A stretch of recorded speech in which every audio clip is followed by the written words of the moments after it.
In a rare treat tonight, we're live, and yes, we have Travis live from Grand Rapids watching some sort of sports in the background. No, Impractical Jokers. Impractical Jokers. All right, very good. So, and we also have Peter, and I believe Keith will be here eventually. I haven't heard from Jim, which is unfortunate. I do like speaking to the Jim, but that's fine. He's probably a busy man doing his busy things.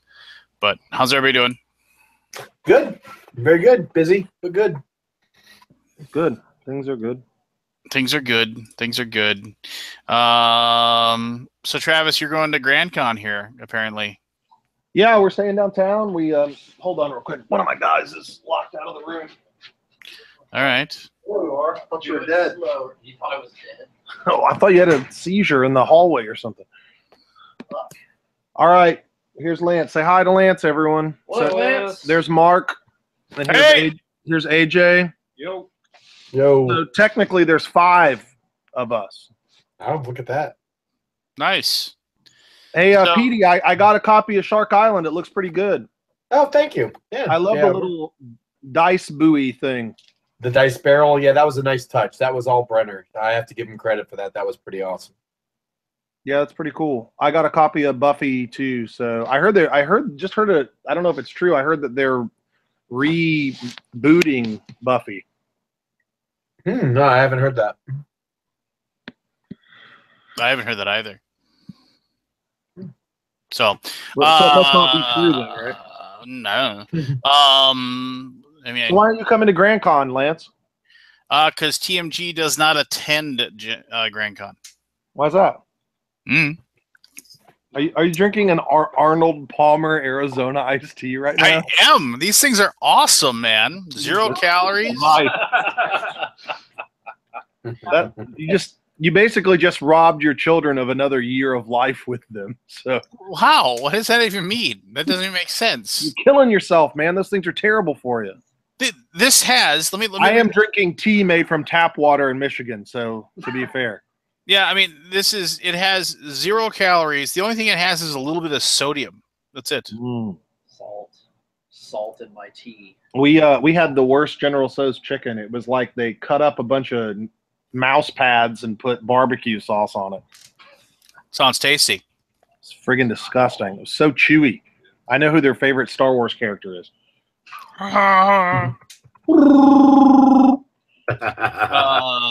No, but Colossal Games is coming along superbly. Yeah, things are great. We just hired a new person, and things are moving along. We've got our 2018 catalog. Got some potentially exciting news here. Depends on it. We might have a game from a pretty big designer. We're working out the details. Yeah. So you can't say anything else about it, I take it? I don't. I mean, we haven't confirmed the details yet, so we can't. Fair enough. Yeah. Well, good. Did GrandCon move from the hotel they were at before? Yeah, it's downtown. Downtown here is pretty nice, actually. It's Michigan's just weird. It feels more like a part of Canada than it does a part of the U.S. I don't know why. It just does. Yeah, I mean, I don't know. I can't remember. I'm trying to remember the last time I was at GrandCon. It must have been 2 years ago or 3 years ago. It was whenever we made the mistake of bringing you.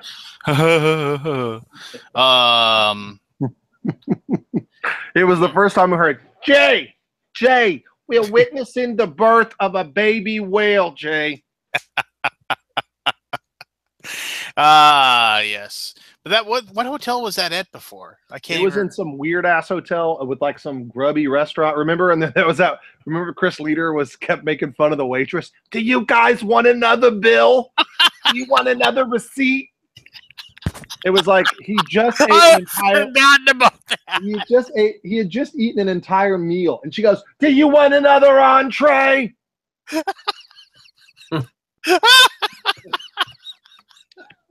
Oh man, I haven't seen Chris Leader in too long. And the sad thing is that I'd like to hope that he'll go to BGG-Con, but maybe he'll end up going to PAX instead. That really stinks that both of those happen at the exact same time. It seems like everybody is kind of split, kind of perfectly down the middle, going for those two. So I don't know. I guess bigger problems in the world, obviously, but I keep hearing from tons of people. It's just like, oh yeah, it's like we're going to PAX, and we are actually doing both. TMG is doing both, so but that's like peculiar. Most people aren't. So I don't know. Yeah, I mean, let's be honest. BGG is a good show to be seen at. BGG is kind of like going to the Oscars or the Grammys or something. There's like no money to be made at all. I mean, I think like Bonacor is like the only person who makes a lot of money at that show, and it's because he has all of his Essen games that just trickle in. Yeah, I can see that. I remember like he had like that one year he had 500 copies of 300 or whatever that game was, and the Friedman Freeze game, and he sold out like the very first day, at $80 a copy or whatever it was being sold at. So I don't know. What was the name of that game that had all the like it can be played in 1,000 different ways or whatever? What was that? 501. 501. 501. Thank you. Yeah. And I wonder if anybody ever finally played all 501. I don't know. There's got to be one guy that did, right? Or girl, for that matter. It doesn't have to be a dude. I'm gonna guess no, that they didn't, but yeah, I was like so excited for that, but apparently it wasn't. It didn't live up to the hype. So no, it died out quick. The buzz died out super quick on that game. So I never played it, but I'm assuming since it died so quickly, it must not have been all it was praised to be. I played it once. I never played it, and I don't know what iteration I played, but it was Octavian, the guy on BGG, their community manager or whatever. Like he was super jazzed for it, and he was like recruiting people to play. He was going to try to play each iteration of it, and I don't know what I played. Like I guess like I was just like 6th or 7th play, and I remember being, about it. I mean, it was certainly an amazing idea, right? For a game, like you're gonna be able to play this game in 1,000 different ways. Super brave. I mean, I can't imagine like the rule book in that game is I think I never played it, but the rule book was pretty impressive. Yeah, I don't know. It was, good for that guy, right? That to come up with that, but I don't know. Did you play Fabled Fruit? Yeah, I like Fable Fruit. Yeah, it's really cool. I mean, I wouldn't call it a legacy or a new game. I mean, it's a Fable system. Yeah. What other games? Like, I'm just thinking about this. Now, this is something of course, I'm going down a rabbit hole, but I mean, what other games that we had that were like the big buzz game that ended up not being like vanishing off the face of the earth? Seafall. Yeah, Seafall. Wow. Oh, yeah, that's a good one. Yeah, that's a good call on the Seafall. Yeah, I don't know if it died out so much. It got horrible reviews, and I think that killed it. I mean, the hype was still going for a while, but I think Dice Tower killed it. I mean, yeah, honestly, I think that review crushed any momentum that game. Well, it wasn't even one review; it was a series of reviews. I remember I watched it, and I remember the only thing I remember was Z saying, "We played for 3 hours, and the only interesting thing that happened was I got to sell wood for $1 more than normal." I was like, wow. Well, that I remember. I mean, we slogged through. We were gonna try to get through the whole thing, and we slogged through like 7 sessions of it. And like at the end of the 7th session, like I ended up winning the session because each session you could win, and then like I ended up winning the 7th session. But like because I got like the perfect event and the perfect card and the perfect thing happened, and so I catapulted so far ahead of other people as far as with victory points went. Like they were just totally disheartened at that point of the game, and they were just like, So is that, and you've been wearing that bandana ever since?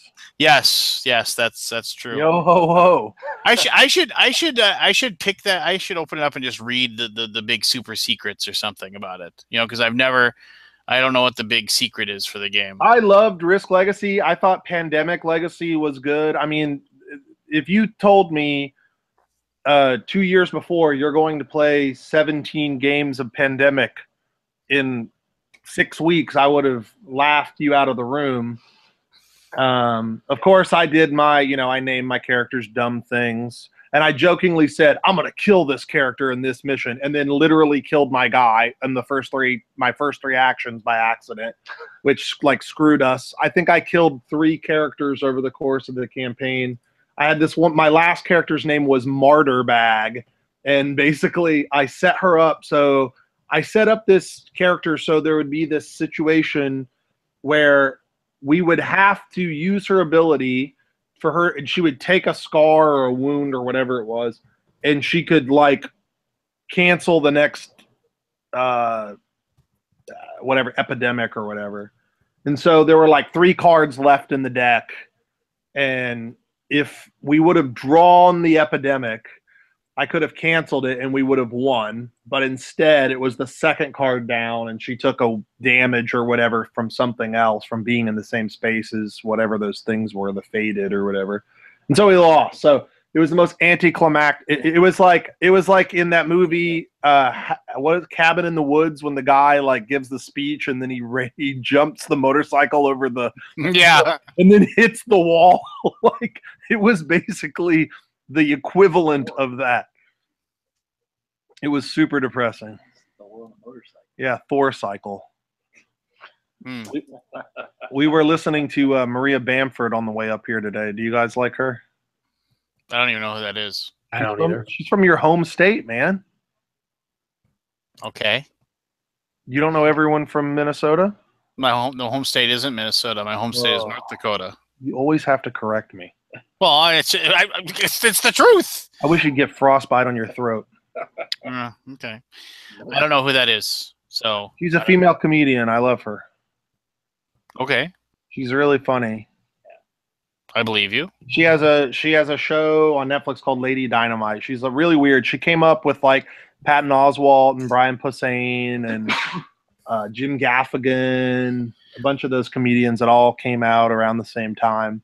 And she just is genuinely weird. She has this extremely cartoony voice, and then she does all these impersonations and voices throughout her skit. It's how Jim Gaffigan does his weird lady that's always complaining about his act while he's doing his act. Yeah, I don't think he's very funny. I love Jim Gaffigan. So does my wife. That seems like his go-to thing. I'm not really making good jokes. I'm going to make fun of myself for being fat for a while, and then I'm going to use a weird voice.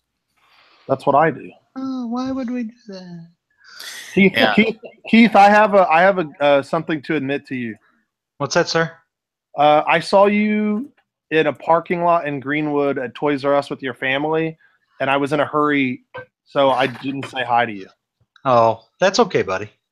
I had to go, and I knew that if I talked to you, I was going to be late, and my wife would be very mad at me. My family probably would have said, "Daddy, who's the scary guy talking to you?"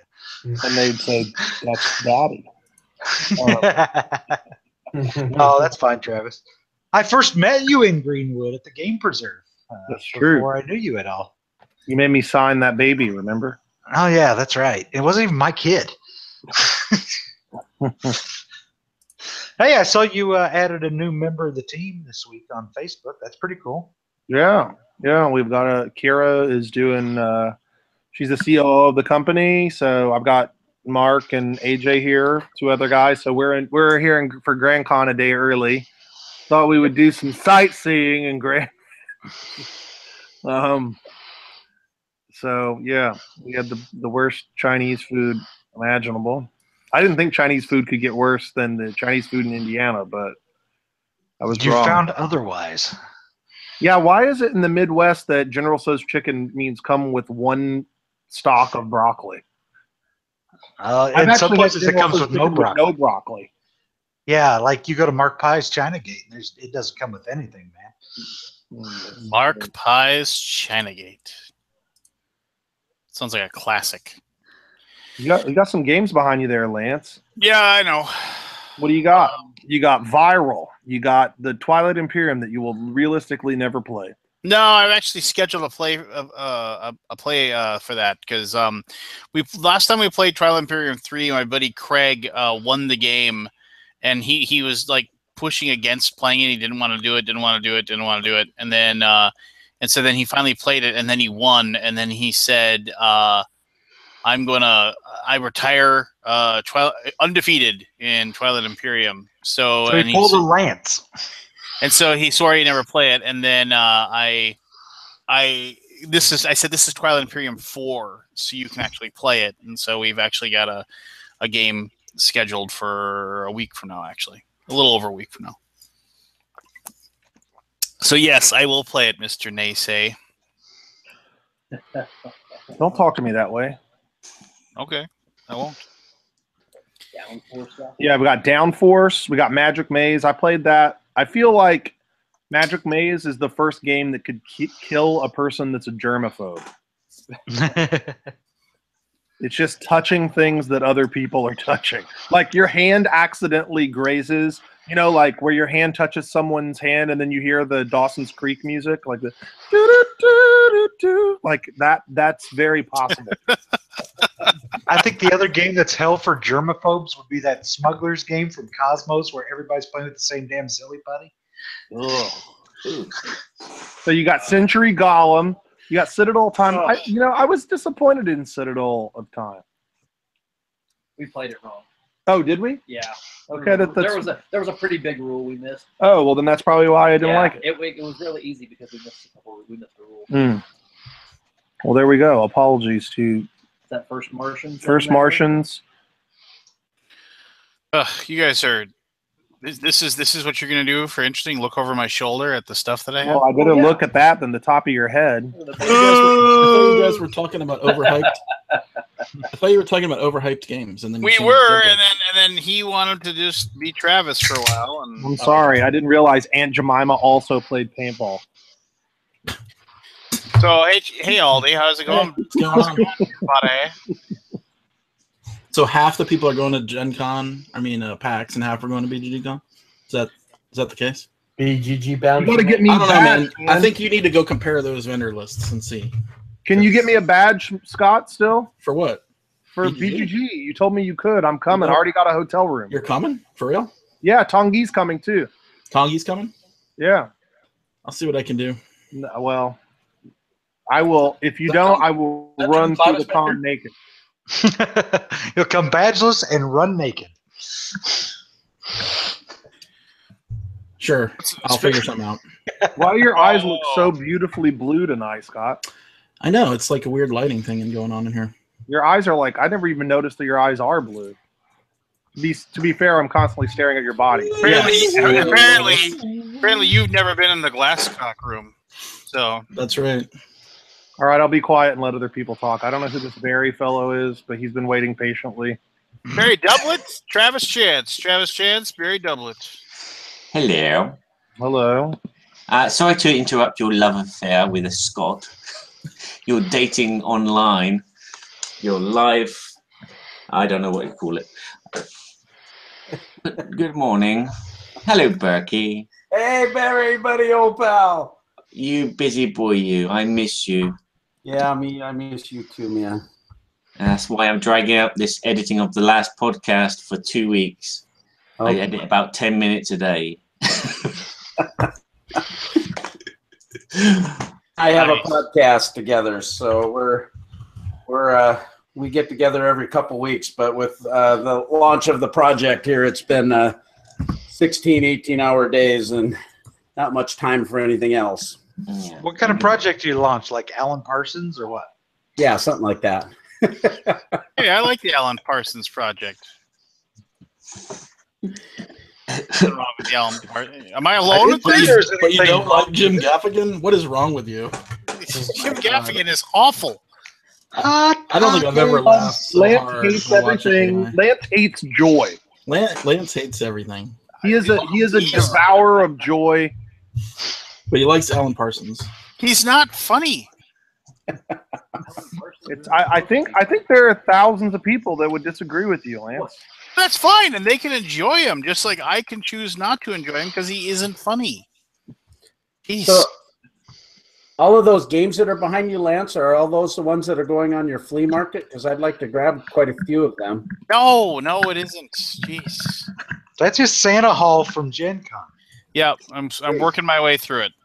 What have you played so far? About half of them.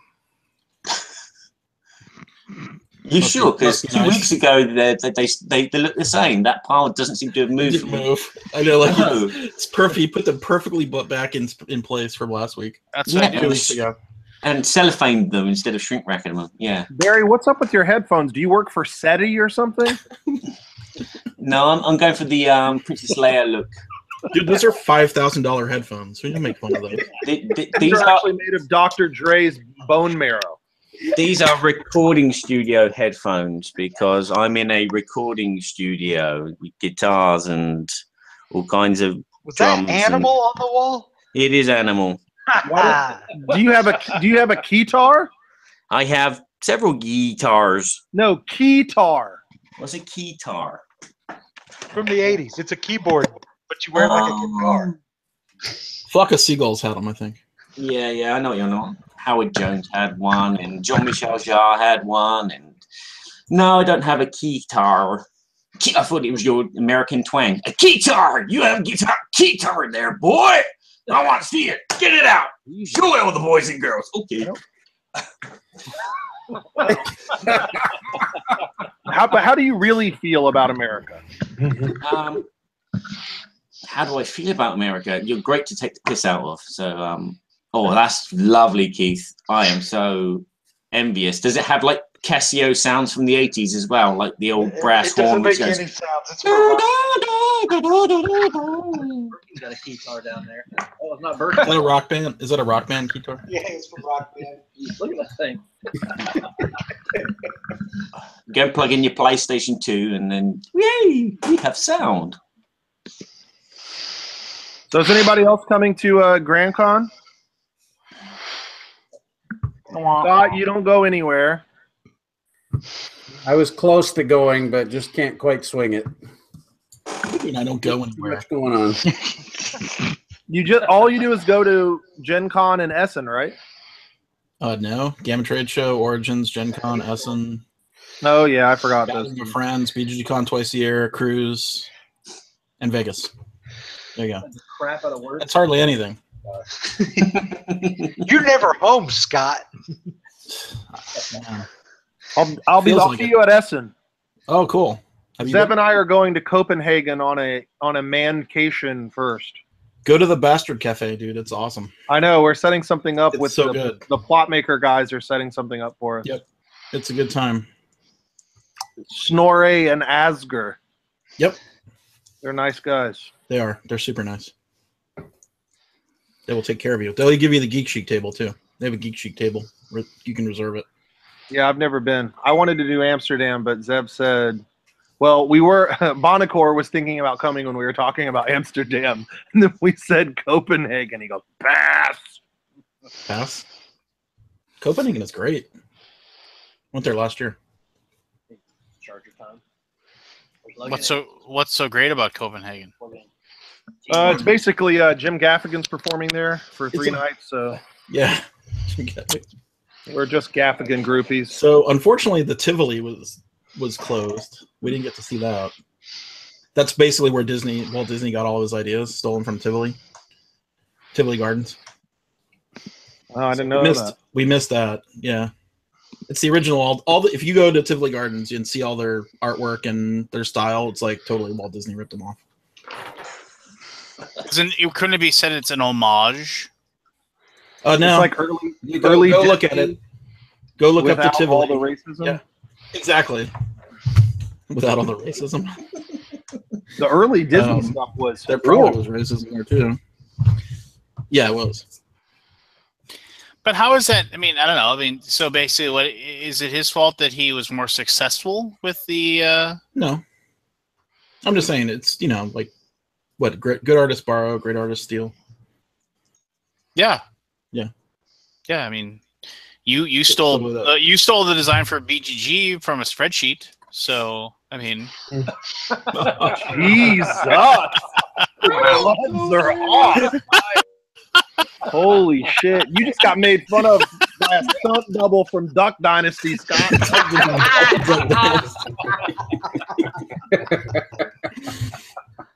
Lance, we got to get rid of this do-rag thing. No, sorry, that happened. I understand. I'm gonna not change it until they bring Sons of Anarchy back, but that's not gonna happen, man. You got to move on. Oh, Sons of Anarchy. I thought it was like an extra from the A-Team. Yeah. Oh yeah. The jewelry man. Yeah, the one that you see jump out the car mask in it every time. So. Haters gonna hate. I love the A-Team. I'm not hating. What would your A-Team name be, Lance? What would my what? What would your A-Team name be? I wouldn't have one because I'm not going to be on the A-Team. He's on the B. They'd be like, what's his specialty? He can wear cargo shorts in any weather. We have an Arctic mission. We don't have enough gear. I'll be fine, guys.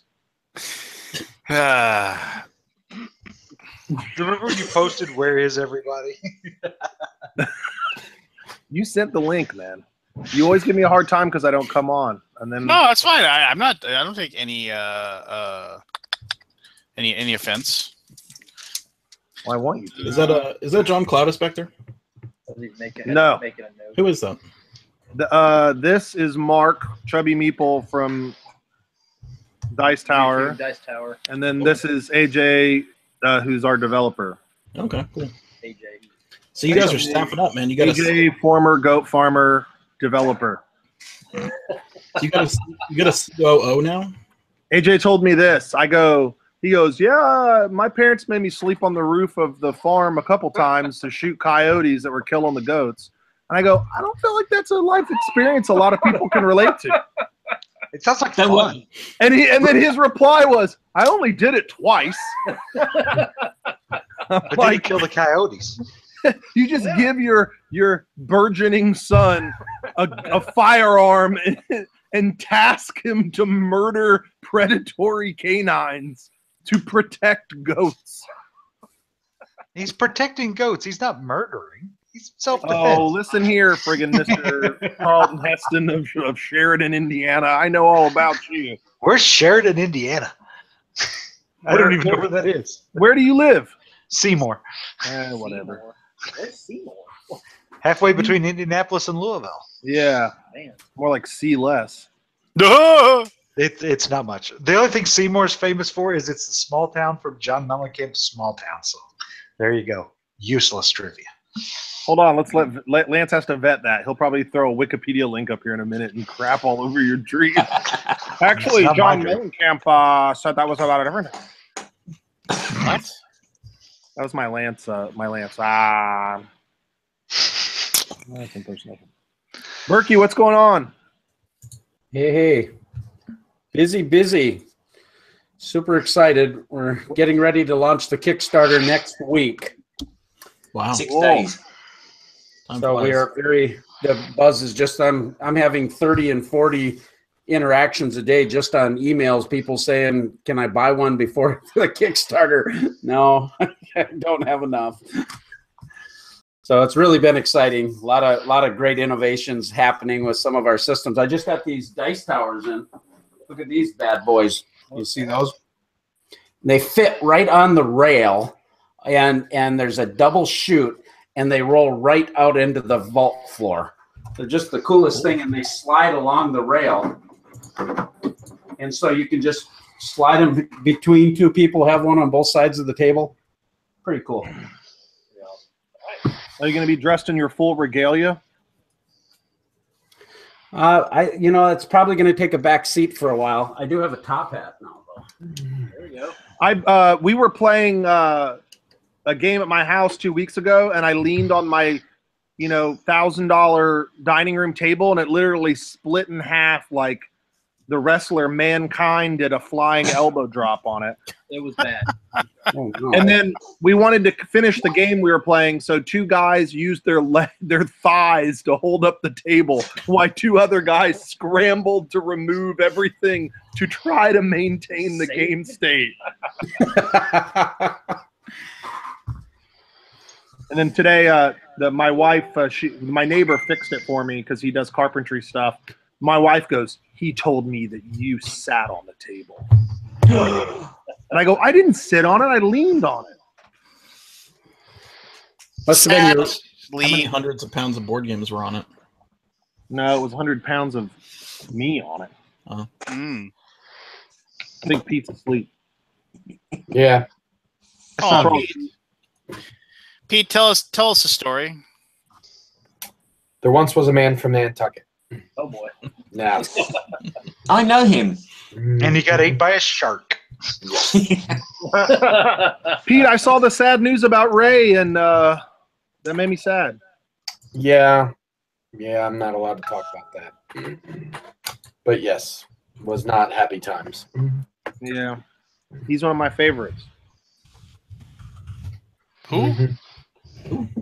Sorry, I'm not trying to bring anything up. It just occurred to me that. Yeah. Yeah, be No, no, careful no. while you're leaning on the table, Travis. You don't want the laptop to fall on the floor. Say that again. I'm laying on a bed right now. Oh. This is see, Legit. we're in a hotel room. 3 dudes We in were a telling bed. each other secrets earlier. Well, Pete, congratulations, by the way, on that display at Gen Con for Shark Island. That was very impressive. Thank you very much. I appreciated your video as well. It was very And then nice. Fireball Island used the exact same postcard font. That had to be a good moment for you, though. Like, they were sitting on that, probably super excited, and then you guys, and then Upper Deck had to beat them to the punch. Yeah, it was quite exciting. Were you happy with how things went? Because I had Buffy come out at the same time. So Yes, I was actually. Buffy has like 65,000 typos in it, but other than that, Oh. it went well. The Word cemetery is spelled like pet cemetery on the board. Both games sold out at Gen Con, so it was good for both of us. So no, I was very excited. They did a good job, with their booth and marketing it. I was very well. I felt very good about how it went, and now I'm just excited to see the retail launch, which is today. Actually. Oh, cool! I didn't know if I'm not even aware of when Buffy comes out. I think it's today. Also, I think all of their Gen Con releases released on the 13th today. So Cool. I think both of Shark them- Island looks really nice. The insert's really nice. Yeah, they did a great job. No complaints from me. They did a great job production value. They all around. I was very pleased with it. A couple things in the rule book that maybe I would have liked to have had a little more control over, but other than that, I think overall very good job. So looking forward to seeing it. Listening to Jeremy from Blue Pig, Pink Pig talking about it when I was mowing the lawn, and he said that his first play it was a little funky for him on the first play, but they played it 2 more times, and he's like super digging it. And Good. just And like Forrest did the same thing. hiding around and everything. Forrest had the same experience, and his review went up yesterday or the day before. It was a really good review, but he also had the same critique that the rulebook could have been a little better. The first play was a little rough, but when they played it like 3 more times after that, and they really enjoyed it. So hopefully you'll be able to tell what reviewers actually review the game more than once, and what reviewers play it once and then don't bother to try it again. So, Man, Lance can hear you. I take no offense. It's But, better than the reviewers that play it none and do a review. Have we had any new? Has any new reviews of Delve come out recently? That's a good idea. Let's take a look. A bunch came out, but I unsubscribed from all that stuff after I started new jobs, just because we have so many games. We had so many games up. There's constant, like every day I get like 20 things that I'm no longer tasked to reply to. Yeah, let me take a look and see. I don't see anything new off the shelf. I guess 2 days ago. Yeah, I think that's it. I think other than that, there was a couple. There was another review that went up a few weeks ago, but it's been pretty slow. I mean, that game came out at Origins, so there's so much coming out of Gen Con. I didn't expect a whole lot more buzz coming out for that game. I mean, it's already considered old now. I mean, it's crazy. Are you guys going to do an expansion for it? I hope so. Talk to them about a little bit at Gen Con, and they're going to be at Grand. I think Nick's going to be at Grand Con. Richard's going to talk to them. We're game and we're ready to go. We're just waiting on the go ahead, waiting on the word from them. So gnomes. Promise me you'll do gnomes. I will definitly. And I want a gnome named Gnome Chomsky. Noam Chomsky. Let me write that down. I actually like that. Do you know who Noam Chomsky is? He's a fairly famous author. Noam Chomsky. Yeah. Okay. There's a Noam Chomsky in Left 4 Dead too. Oh, sweet. Yeah, you have to carry it. If you carry it all the way across the map to the end boss, you get a Depeche Mode T-shirt. It took me hours to get that stupid thing. Because if the gnome breaks, you lose it. You got to start over. I always wanted to get the rose from Violator tattooed on my arm, and then I saw this bartender who had the exact tattoo that I thought I wanted, and I felt bad. Well, I was drinking, and I go, "Oh wow, a Violator tattoo." I go, I always wanted to get one of those, and then I go, and now I don't.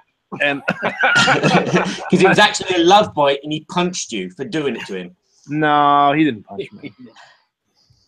I'm going next week to see Depeche Mode. Yeah, they're playing here next Friday. Didn't like one of the guys die recently? No. I mean, there's just musicians dying constantly. I'm at that age now where all the people that I liked in high school. They haven't been the same since. You could say Alan Wilder died. He left, but they haven't been the same since then. But they've been better, I think. I think they've been a lot better. What? All right. Well, you listen to the production and you tear apart each track and how You're probably got a better ear for that than me. I like dance beats and Alan Wilder synthesizers. He did liven things up and make things more dancey. Yeah. They've gone way soul now, so yeah, which is good and bad, but abstract. I mean, one of the albums sounded like it was from the 80s, which is really good.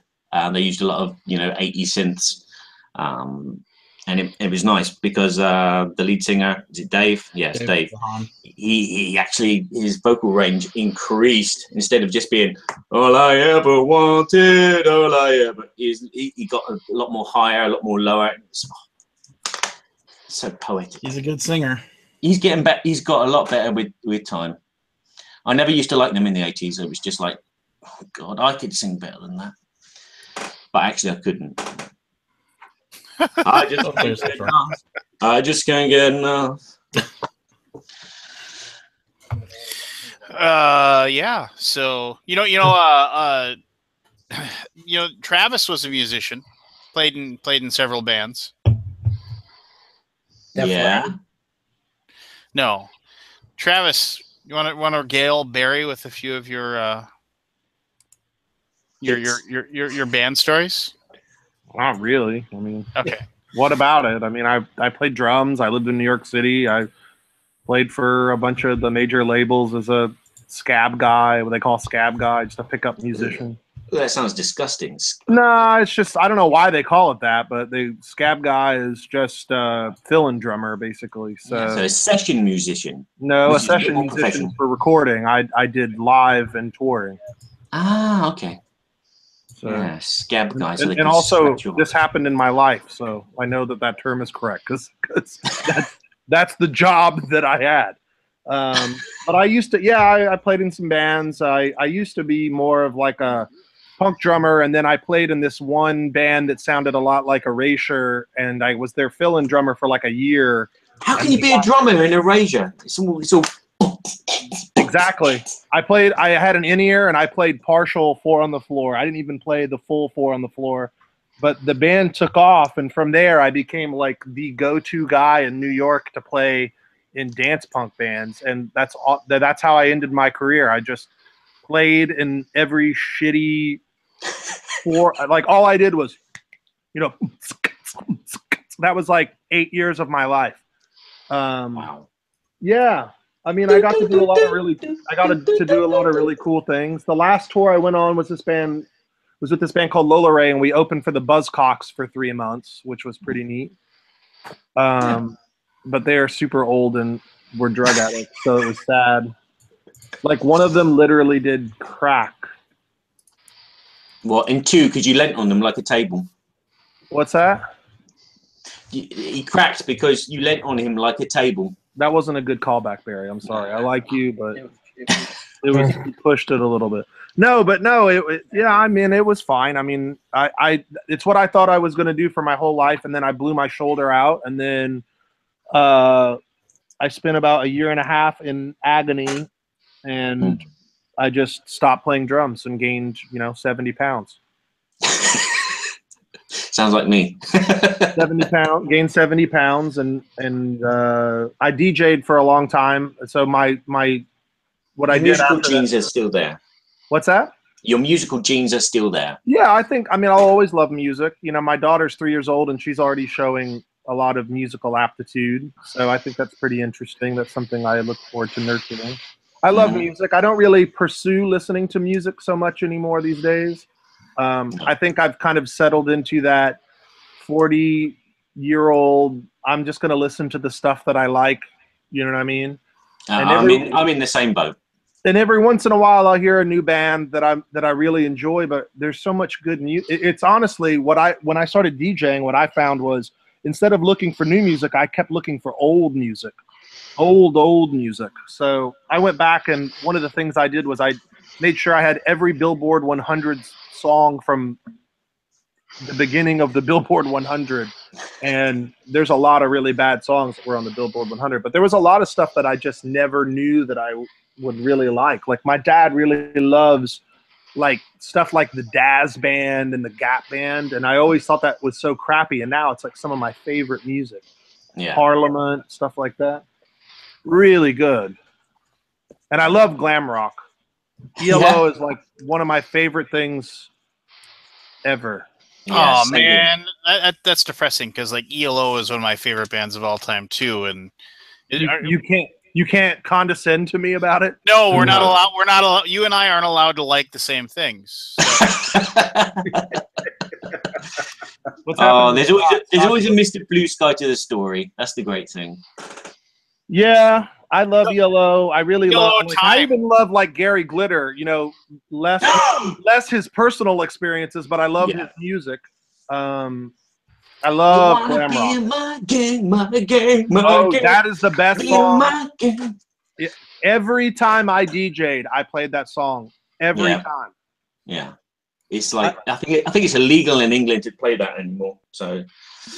Well, it's funny in America we have like they play that. That's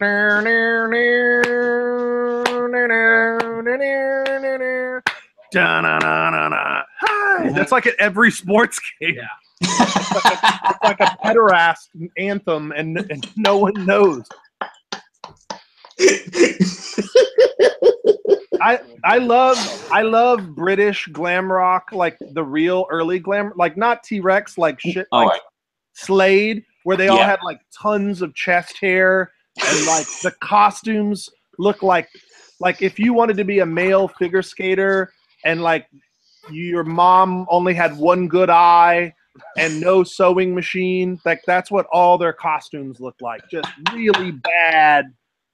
You know what I'm talking about? Yeah, I know exactly, because my mom's got one eye and no sewing machine. It wasn't like the effeminate Bowie type glam rock. It was like they looked like Lemmy Kilmister as figure skaters. It was a weird brief phenomenon. Yeah, my mum was into the Bay City Rollers, which were a Scottish glam. I love the Bay City Rollers. I think they're great. Their songwriting skills were not that great, wasn't it? Is that the I Don't Like Mondays? No, it's Boomtown Rats. Yeah, Boomtown Rats.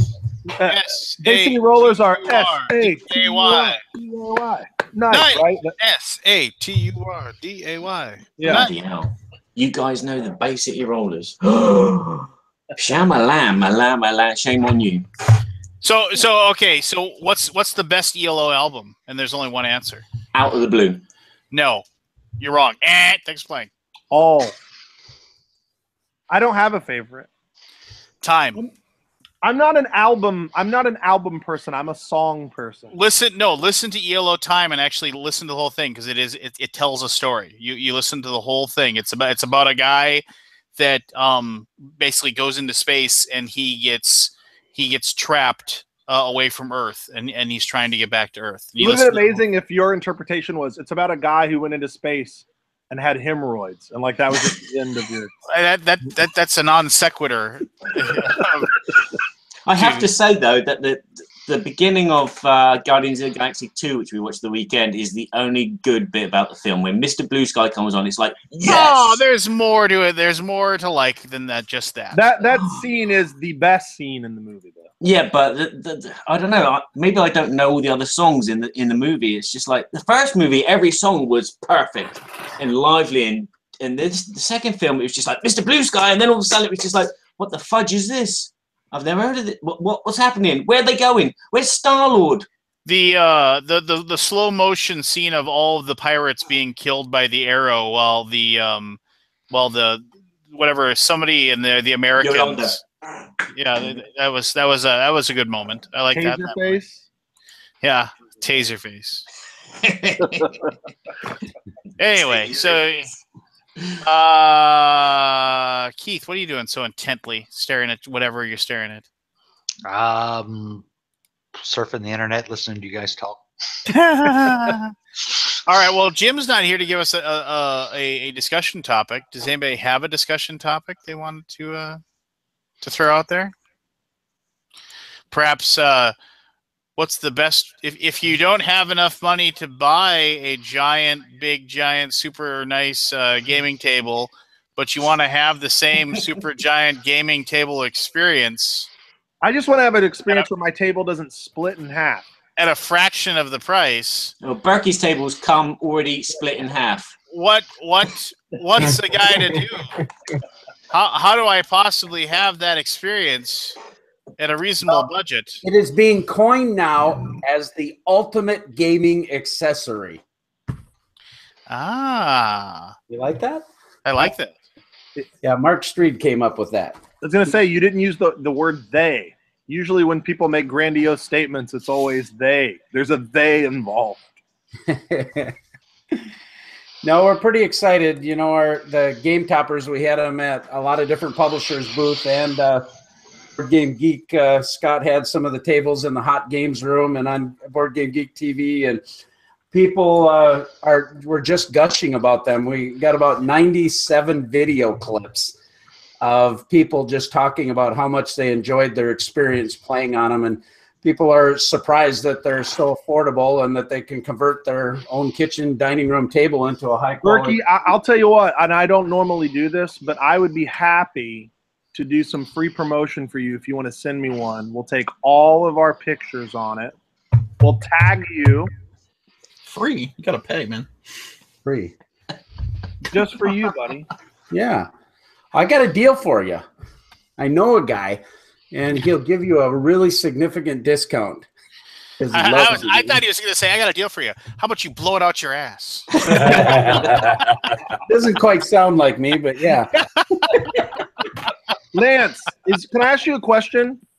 Is your son sad that you took the little paratrooper parachute from his toy and you have it wrapped around the top of your head? He's Googling. He's Googling for insults. Yeah, My side. Stop, Travis. I can't take it.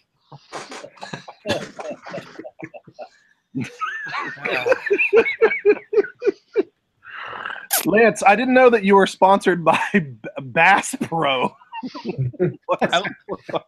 You know, actually, I was up in Canada when I was fishing for walleye and pike up in Canada this summer. I had several of these, and they were fantastic because I know your wife told me about it when you weren't around, and how she asked me if there was I'm something sure I she could did. do about it. Yes. She goes, he went on this fishing trip, and now he thinks he's a biker or he's in some sort of a gang or.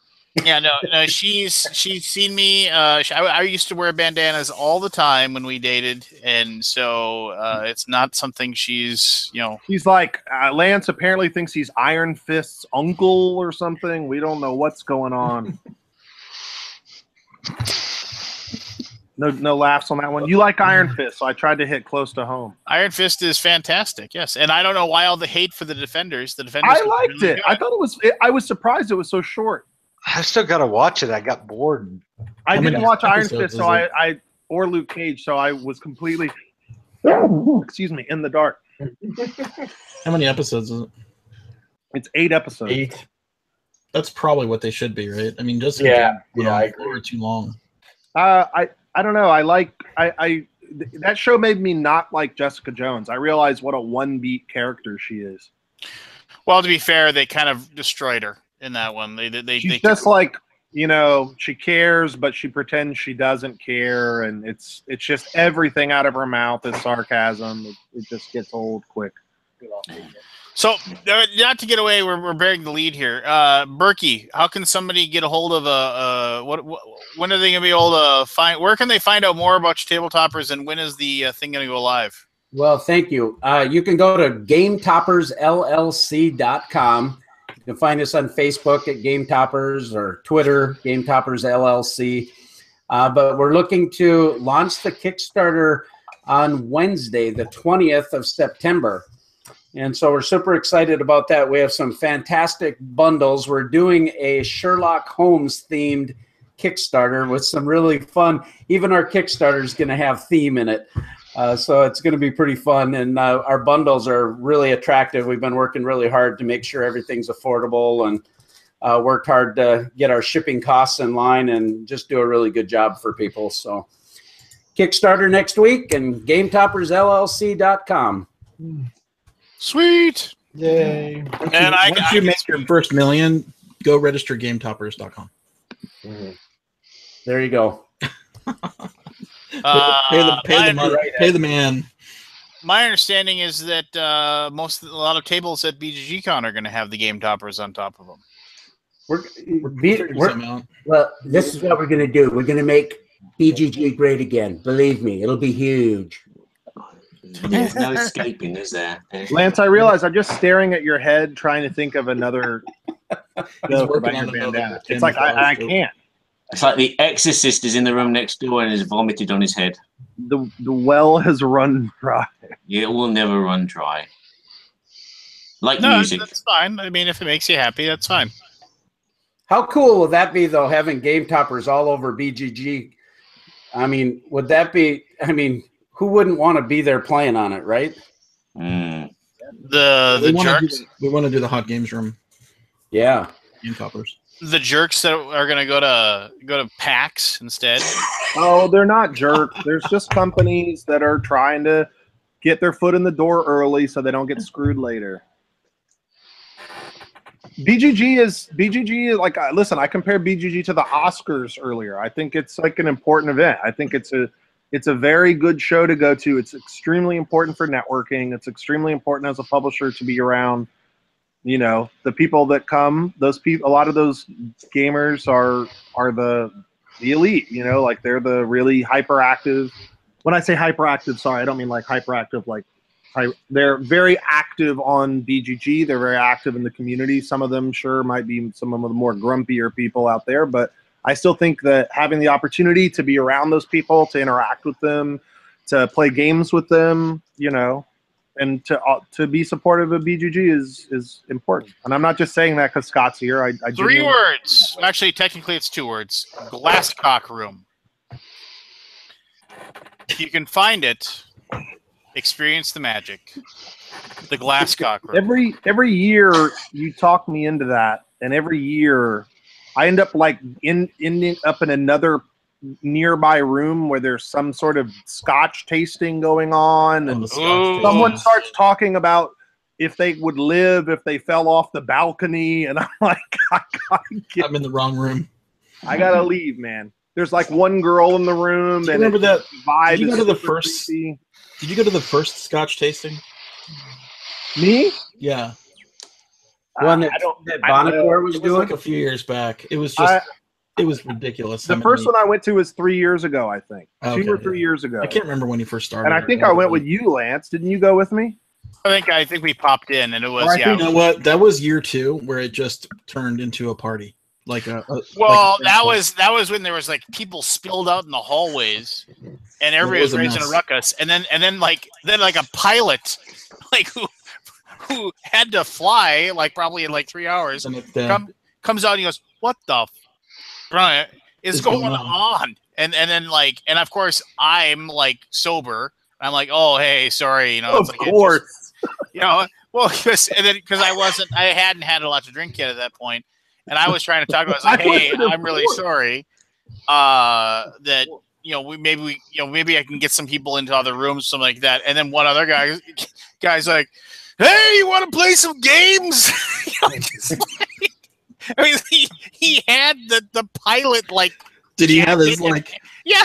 Did he have his like nightcap on with the little dangly ball thing? Like it was like flannel pajamas. He had obviously like just checked in because he still had he still even had the hat on, and he's like, "What is going on out here?" Yeah, yeah. And I was just like, "Oh," and that's when I left. I was like, "We're gonna get busted." Or yeah, that somebody's was gonna amateur hour for sure. No, it was just like no, he's dialed it way back. That was 2 or 3 years ago. Last year, I actually found the Scotch tasting just because I wandered into a like one of the thousands of conference rooms looking for Seth Jaffe, and I ran into Bart Brunchino and his crew, and there was just like 8 guys sitting around drinking, and then I don't remember much else after that. So. Well, I went to the TMG booth at Gen Con, and Seth was trying to sell games, and I looked at your wife, and I go, "This isn't a good idea." Seth was just like going way down the rabbit hole on mechanisms and stuff, and you could just see the person going, I can't leave. He loves what he's talking about, and I'm being held conversationally hostage to this person that's explaining to me algebra or something." Lance, do you remember whenever we went into that room to play Time's Up, and Scott Morris and Chaz were in there, and they were like playing prototypes, and we were just in that room screaming, and everyone was getting really mad. Someone was playing an 18xx game in the room. Oh my gosh! You were playing Time's Up. Were you guys playing Time's Up and just? No, they had like just decided, hey, this seems like a good place to play 1864, you know, and like it's a good time to play an 8-hour long deterministic, blind auction and bidding game. And then I've got Travis over there like doing lesbian actions with his hands and just Can you demonstrate them for us? Though? No, I'm not Please. going to. Don't. It was just and everybody's screaming and like as soon as then we get done, it's like 3, we got 3 right. You guys are so effing stupid. Just like and then Nick yelling, just like, "Don't say anything, you're gonna give it away," just like, oh yeah. That was the same year that you and Rados were talking about your dogs, and you both started crying, and I was just standing there, and I didn't know what to do. I'm like, I really want to make fun of you guys, but not even I'm that I was trying to make him feel better because one of his beagles had just died. And like right before he left, and I was trying to, and he was very distraught over it. And I told him one of the nicest stories when my mom's dog, which was 18, had no quality of life left. She used to pray every night that the dog just wouldn't wake up the next morning, But like it wouldn't pass away, and she just had no quality of life at the end. She was deaf. She was mostly blind. She was incontinent. It was really bad. And so, and I still, to this day, I'm mad at myself because she called around because most places won't let you be in the room with the animal when they put them down. So she called around to like all these vets to make sure that she could be in the room. She wanted to hold her so she knew. And I'm getting sad right now. And I remember she asked me if I'd go with. And I said no, because I said I can't do it. I can't, because I was like, the dog trusts me, and you want me to take it somewhere for it to die, and so I didn't really get to. I wasn't with my dog that grew up with me in the last like hours of her life, and I'm like, that was really chicken shit on my part for not being there for her. So to this day I'm still mad at myself for that, but. The vet told my mother something she said because she was she couldn't convince herself to go through with it, and then the vet said to her, "It's like she's like she's referencing the dog. She's trusted you to make the best decision for her. every single step of her life, and she's trusting you to do the same thing right now.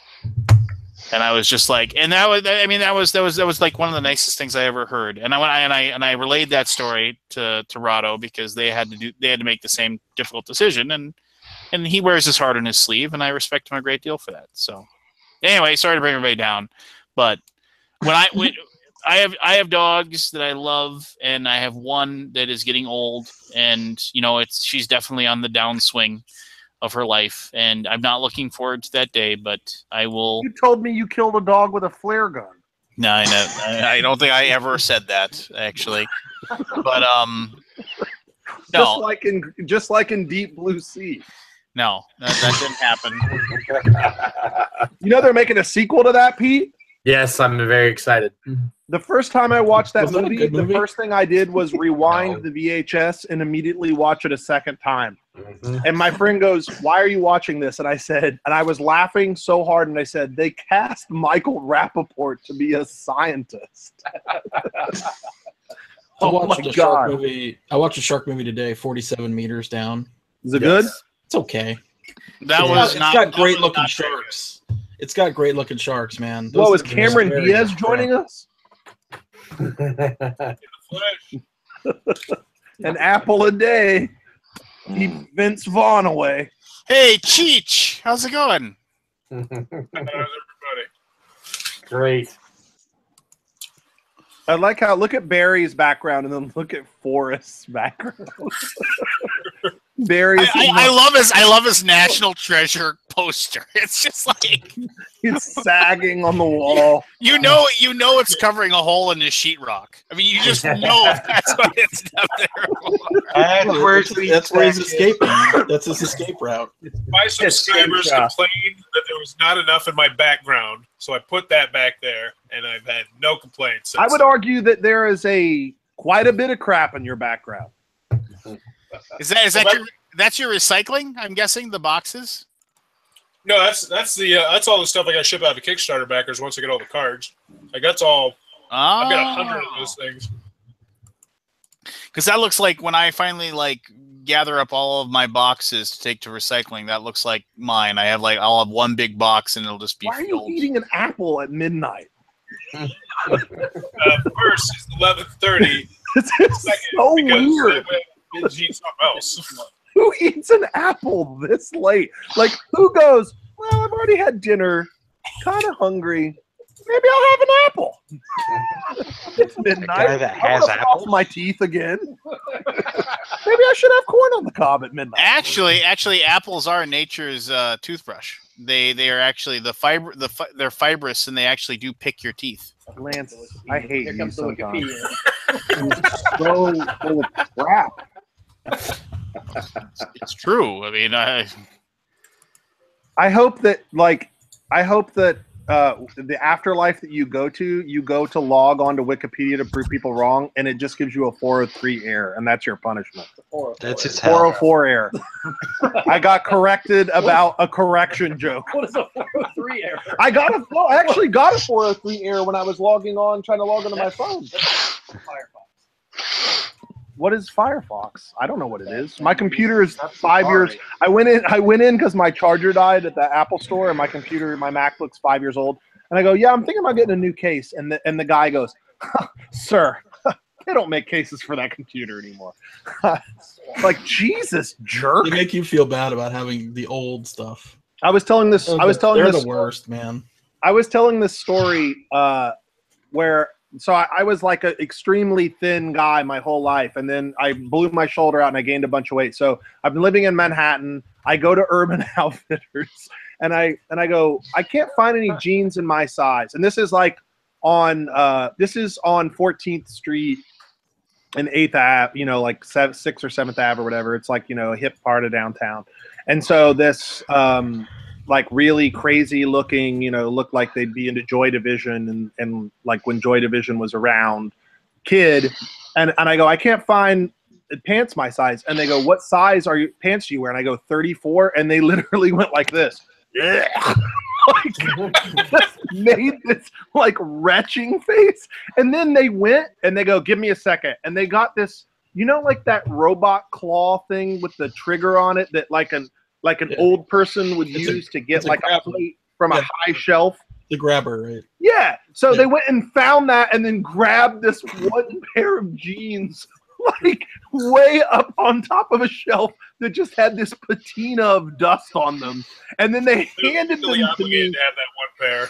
They just handed it to me with their fingers like this, like they were disgusted that they were touching jeans that large. And then I went and paid for them, and the guy like was, you know, they fold the clothes nice, so he's folding my pants, and then he just looks, he flips open the inside and looks at the size, and then looks at me and just goes, eh. And I'm like, Jesus Christ! I've never felt so judged in my life. What brand? It was some pants at Urban Outfitters. I don't know. Some like lumberjack with a handlebar mustache made them in a Brooklyn or something. Husky pants. They were made by real lumberjacks. Where did Barry go? I like him. What happened to other Barry?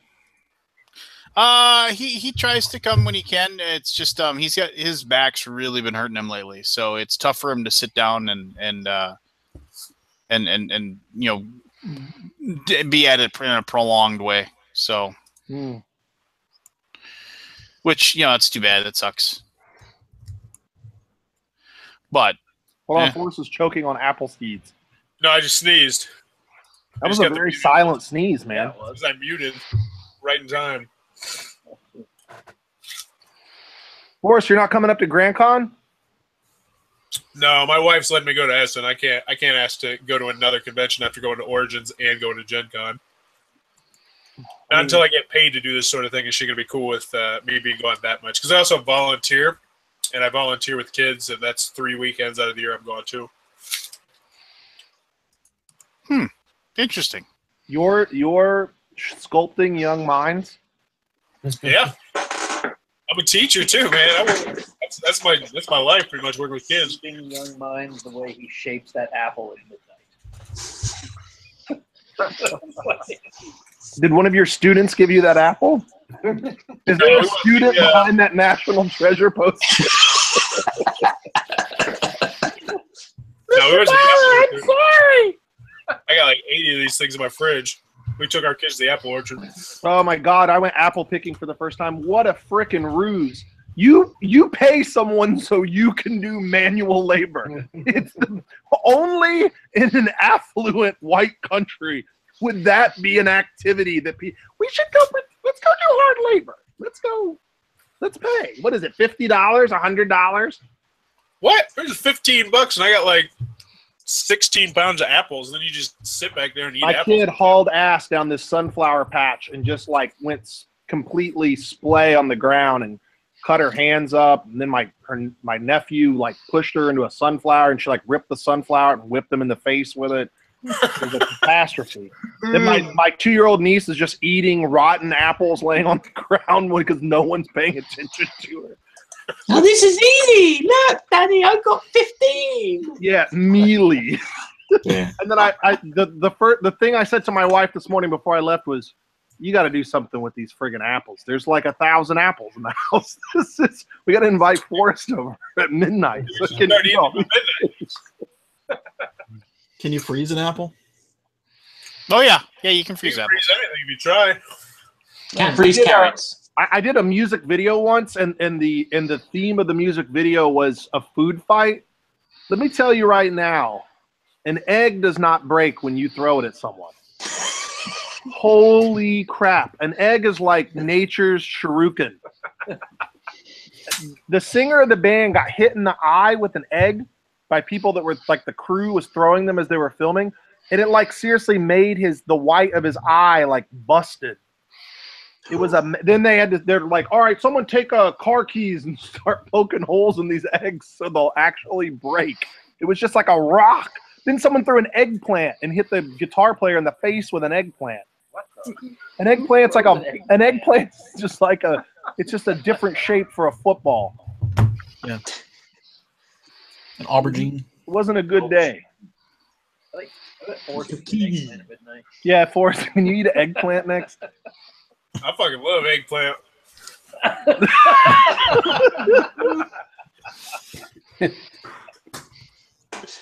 Shipping mine. Yes. Scott, Excellent. can I ask you a question about the hotness on the Board Game Geek? Sure. How is that counted? Is that counted in clicks going to the Doesn't pages? tell. He's not going to tell you. Yeah, don't tell. Because Scott told me once we that don't like I anybody was to good manipulate. at gaming it, but I don't know. Have you changed it since then, Scott? No, I haven't changed it. I So, can't. so Scott, what about companies that are producing ultimate gaming accessories? I can introduce you to my advertising manager. Scott, we got to get our Berkey. We got to get you like one of those like waterbed mattress outlet store style commercials for this thing. We got gaming tables. We got dice towers. We got guys that eat apples at midnight. Come on down to Berkey's Table Mania. Oh, that would be so. We got National Treasure posters. We got everything. We got ex-drummers. You need National the Treasure Bible 3 DVDs, 2 for $6. You need the You Bible. can be in the background breaking tables over your knee. Yeah, I'm a WWF. Look at this. I put on 60 pounds because I quit drumming. And now I can break tables. Forrest, why does the electricity waver in your? What is there? Just like a single light bulb that's swinging at 60 miles per hour above your head? He's having We power got some- surges. We got some weird electricity in my house. My wife made me go. My wife made me go see that Annabelle creation movie, and I don't know if you guys know this, but I have a genuinely deep phobia of the notion of dolls coming to life. Like, I don't have a problem with dolls, but as soon as I see a movie where a doll comes to life, like I must have sat through the movie for the 2 hours or hour and a half, and I probably watched 10 minutes of the movie. I screamed really loud one time, and someone goes, "Shut the fuck up!" like behind me because I was so scared. It was on Labor Day. I can't even tell you what the movie's about. I just know that there's a doll in it. Keith, has your opinions of Seventh Continent changed? No, because I don't have it anymore. It's gone. It's gone. I got rid of it. You got rid of it? That game is incredible. That game is not for me. You like Gloomhaven? Yes, I like Gloomhaven. Oh my god! I don't think it's in the same ballpark as Gloomhaven. No, it's not the same as Gloomhaven at all. I'm not going to call it a bad game. That's what I said before. It does some really, really cool stuff. I'm just not somebody that wants to play the same content repeatedly in order to get to the end of the puzzle. I just can't take it. It's not it. My ADHD just doesn't tolerate it. Oh, really? Like diagnosed? Well, no, because self-diagnosed because I know my own brain. But Well, I know, but I mean, if you I don't honestly take got any it- medication. I'm not that bad. But I mean, if ADHD was a thing I think 40 it's years more ago when I was a kid, they would have had me so doped up, it wouldn't be funny. That you would love Seventh Continent. Yeah, I might, but I thought Seventh Continent was awesome. I'm on the other side. I think it does some really cool stuff. But It's I the also best hate game time of stories for the same 2017. reason. No, it's not. Gloomhaven's a better game Gloomhaven. this year. No, it's not. No, it's yes. not, buddy. So I Gloom- think the first Gloomhaven's one way was better. 20 hours. For me, Gloomhaven is way better. Seventh Continent is neat, but like I said, I can't just keep playing that same puzzle over and over. Isn't that what Until- Gloomhaven is? Yeah, exactly. It's No, exactly because the I'm not same. doing the exact same content, right? I'm not going to those same. So wait a tiles. minute. It's Do you all go about to the Skyrim. dungeon, fight stuff, but you have to play 45 cards in order to? I won't say who, but I'll tell you my favorite summary of that game was from a very, very well-known game designer, and I asked him what he thought of it, and he goes, "What did I think of it? Took me 2.5 hours. I moved 6 spaces and killed 3 things." It doesn't take me that long. I power through that. Well, because I played you like 3 scenarios of Gloomhaven in one episode of The Boom while talking. it's a game that works for me. But I remember that night. You weren't doing much talking. yeah, whatever. I spoke. Well, that's because I'm on here with you. I felt like Seventh Continent was truly narrative, truly explorative. It's very explorative. I think it's really cool world. It's a very cool world. Like, it's a sandbox. You can explore forever, but you can't finish the game if you do that. And what I told everybody before, like, I love Skyrim, Fallout, games in that engine where I've got this huge sandbox to explore and do about what I want. I need to explore every inch I can. If I do that in Seventh Continent, I'm punished. I want to explore. I get sidetracked too easily to do well at that game. And it's just not for me. It's neat to explore the world. And I ended up saying, screw resetting when I lose. I'm just going to keep looking until I find this damn thing. I never did find what I was looking for because I was so far to the other side of however huge this island is. It's a continent. I think it was massive. I was out screwing penguins and shit. Hey, don't be giving stuff away. Let's just... Whatever, it's a penguin. That's all I told you. Hey, Mark had like 87 wounds. I had so many red cards next to my player card. I was playing HP Lovecraft, and I had no skills. We made the joke that HP stood for Hurt Person Lovecraft because he's the worst character. Do your wounds not go in your hand and clog your hand? No. Well, shit, I made that game way fucking harder then. I clogged the shit out of my hand with my wounds. So now you're telling us that you played the game incorrectly and then you made a... I didn't like it. Well, I didn't call it a bad game for playing it incorrectly. well. Me. Like I said, my reason had nothing to do with that part. We drug Mark's lifeless corpse behind us. Just play the game right next time. Maybe Did you finish the curse, Travis? No, we've only played it once. So we did that thing where we played it with a group of 4, and then the next week the guy goes, "Oh, I can't come. Don't play it without me." And then the next week he came, and then someone else came that didn't come the week before, so we had 5. So then it would have been rude, and then that's when the table broke. And then I thought about bringing it to here, but I don't know. No, I mean, that's a game I want to play more. I think it's really cool. I managed to get a copy at Gen Con. I talked the guy into selling me one of the copies he had. It took me 20 hours to do the first curse. How many? 20.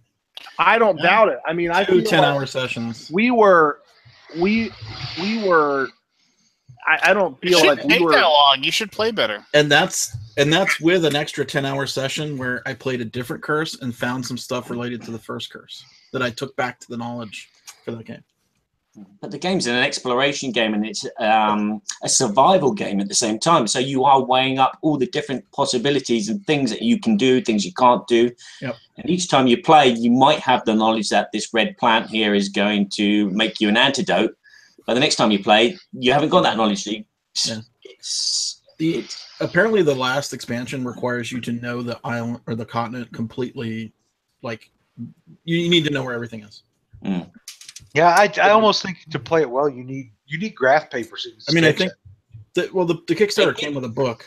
Yeah, but I think it's. I mean, I honestly think it's brilliant. I know you guys know I'm always griping about Gloom. I know. I'm actually surprised you do like it. Oh, I think it's killer. I mean, it's really killer. I've got a question. Why are you surprised I like it? 9 months in, what's everybody's game of the year so far? I'm hearing a lot of Seventh Continent. Gloomhaven. Wrong. Wow. 7th Continent. There you go. He knows. Clearly, they're both great, but Gloomhaven's pretty. What about you, Mark? So far, 2017, Seventh Continent. I like Seventh Continent a lot. Wow. What do you think? Yeah. I gotta play that. It's awesome. Also, photosynthesis. Good luck getting a copy. That's really you like that one that much? Yeah. Very much. I like Vegas. I think Seventh Continent is the neatest thing I've seen. Like it's a game that I admire as a designer, as a publisher, and as a player. So that's very rare. I hope they keep going with it because I want to see different settings with that system. They do have lots of ideas. Yeah, I mean they should. They were I going hope to. it. They for were the going next to do 5 another years. Kickstarter, which was going to be a completely different story, which was going to be the same mechanisms, but they've scrapped that. Obviously, they've had some new ideas that they can incorporate into the seventh continent itself. So they're going to do the extended continent, and then maybe next year we'll see another seventh continent game. But as I said, maybe in space or maybe. Oh yeah, like it's endless, right? Yeah. I mean, I want to see them amp up the hidden stuff too. Like there's so much hidden stuff there that it's. I mean, it's a great game. What are you doing, Lance? Nothing. Just whistle. Okay. Yeah. Cool. What are you doing? Mountains of Madness was a lot of fun. Yeah, Mountains of Madness surprised me. It's pretty fun. We had a good time with that. Did you like that, Keith? I played with Keith.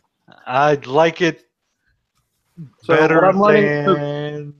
Keith, you just want to play. You want to play games that make you feel smart. Is that it? So Keith got a card. What was the first card you got in that game?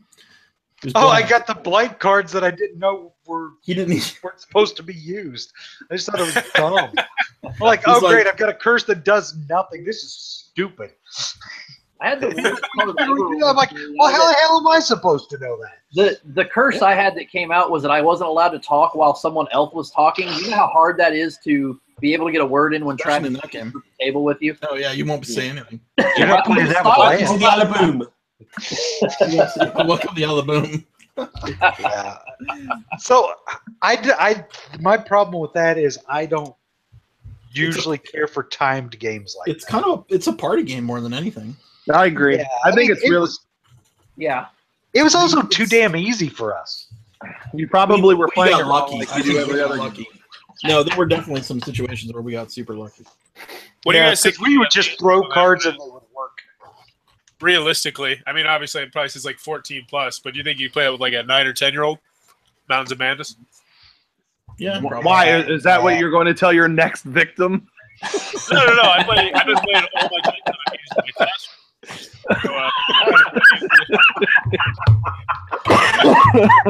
So, He's gonna need a new poster on the wall, something a bit more modern, up to date, to entice them in. Look at this poster, Guardians of the Galaxy. Get in there! Boom.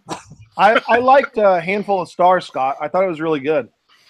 I haven't got a chance to play that yet. I think it's good. Much, Of all those games, you know, he keeps remaking the deck building thing. That few That acres. one I like the most. Cool. The combat system is so simple. It's just tug of war, and it's good. The rule book left a couple things to be desired, but I thought it was quite good. Has anyone else played that one, Handful of Stars? No, but no, the seventh continent is on top of the hotness, and it's above Gloomhaven, so it must be a better game. Is it? Oh, the hotness, yeah. It's above it on the hotness, but it's not in the rankings. Oh, but you know the ranking system's broken. Yeah, I don't really think. Sorry, Scott. It's only 146th overall. I mean, come on. I don't put much stock in the rankings anymore these days. Oh, you guys. Well, you might as well just make it thumbs up or I'll just- thumbs down, since everything's 1s and 10s. That's not 1s, 2s, 9s, and 10s. The ranking system. Oh, come on. There's some And then you'll see things where you'll read it and it'll be like they gave it a 5, but they said average is 5.5. The database average is 5.5. Is that what happens when you have 10 and 1? If half the people do 10 and half the people do 1, it's a 5. That's not what they do though. Well, 10 plus 1 is 11, divided by 2 is 5. Scott, I know when you're lying because you put your blue block. I have to put my blue block. Blue blockers.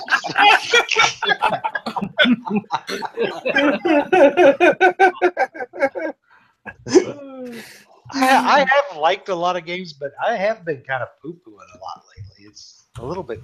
I've been enjoying games a lot more. Well, like I play, since I'm not with Indy anymore, I don't play games with Nick and Big Mac, and they had pretty specific. Not against them, but they tend to not like longer games. So I've gotten to play, now that I play with AJ and Mark a lot more. We play longer games, so which is something I haven't done in really like the last few years. Like I was very much playing 30-40 minute games. So it's nice to play longer stuff. Are you gonna play Kingdom Death Monster now? No Kingdom Death Monster for me, please. Dude, that game's amazing too. God, there's just not enough time. Mm. That game has some incredible situations in it. Like ripping a lion's testicles off. Yeah. That's the very first one. Yeah, there's also. Ding Do you want me dong. to spoil them for you? I'll knock them Hit out the for you. lion in the ding dong. Yeah, and if you critical it, you actually cut the testicles off, and you get a special item. for doing Lunch. There is the concept of like rare drop in that game. Like if you do a critical kill to a character at a certain point, you get a special item that you can only get in that situation. Keith, are you commenting on a sports game in the '80s later? What's going on with your headset? Foam diaphragm on the mic. It's not as big as it looks, but it's pretty big. Are you helping planes land while you're on the show? What's going on? No, it's just a stupid Turtle Beach Xbox headset. It was handy in my game room. I'm trying to figure out how the microphone picks up your voice when it's 1.5 feet from your face. Just pumped up the volume. Pump up the volume. Pump up the volume. It was awesome, though. It'd be funny if it wasn't even plugged in.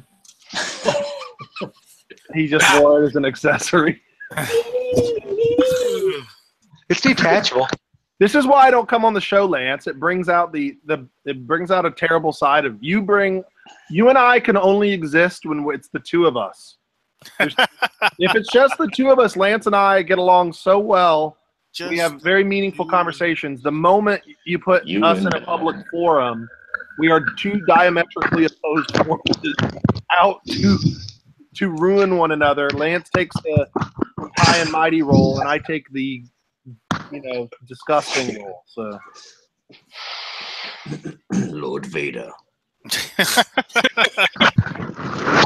Berkey, for real, send me a table, and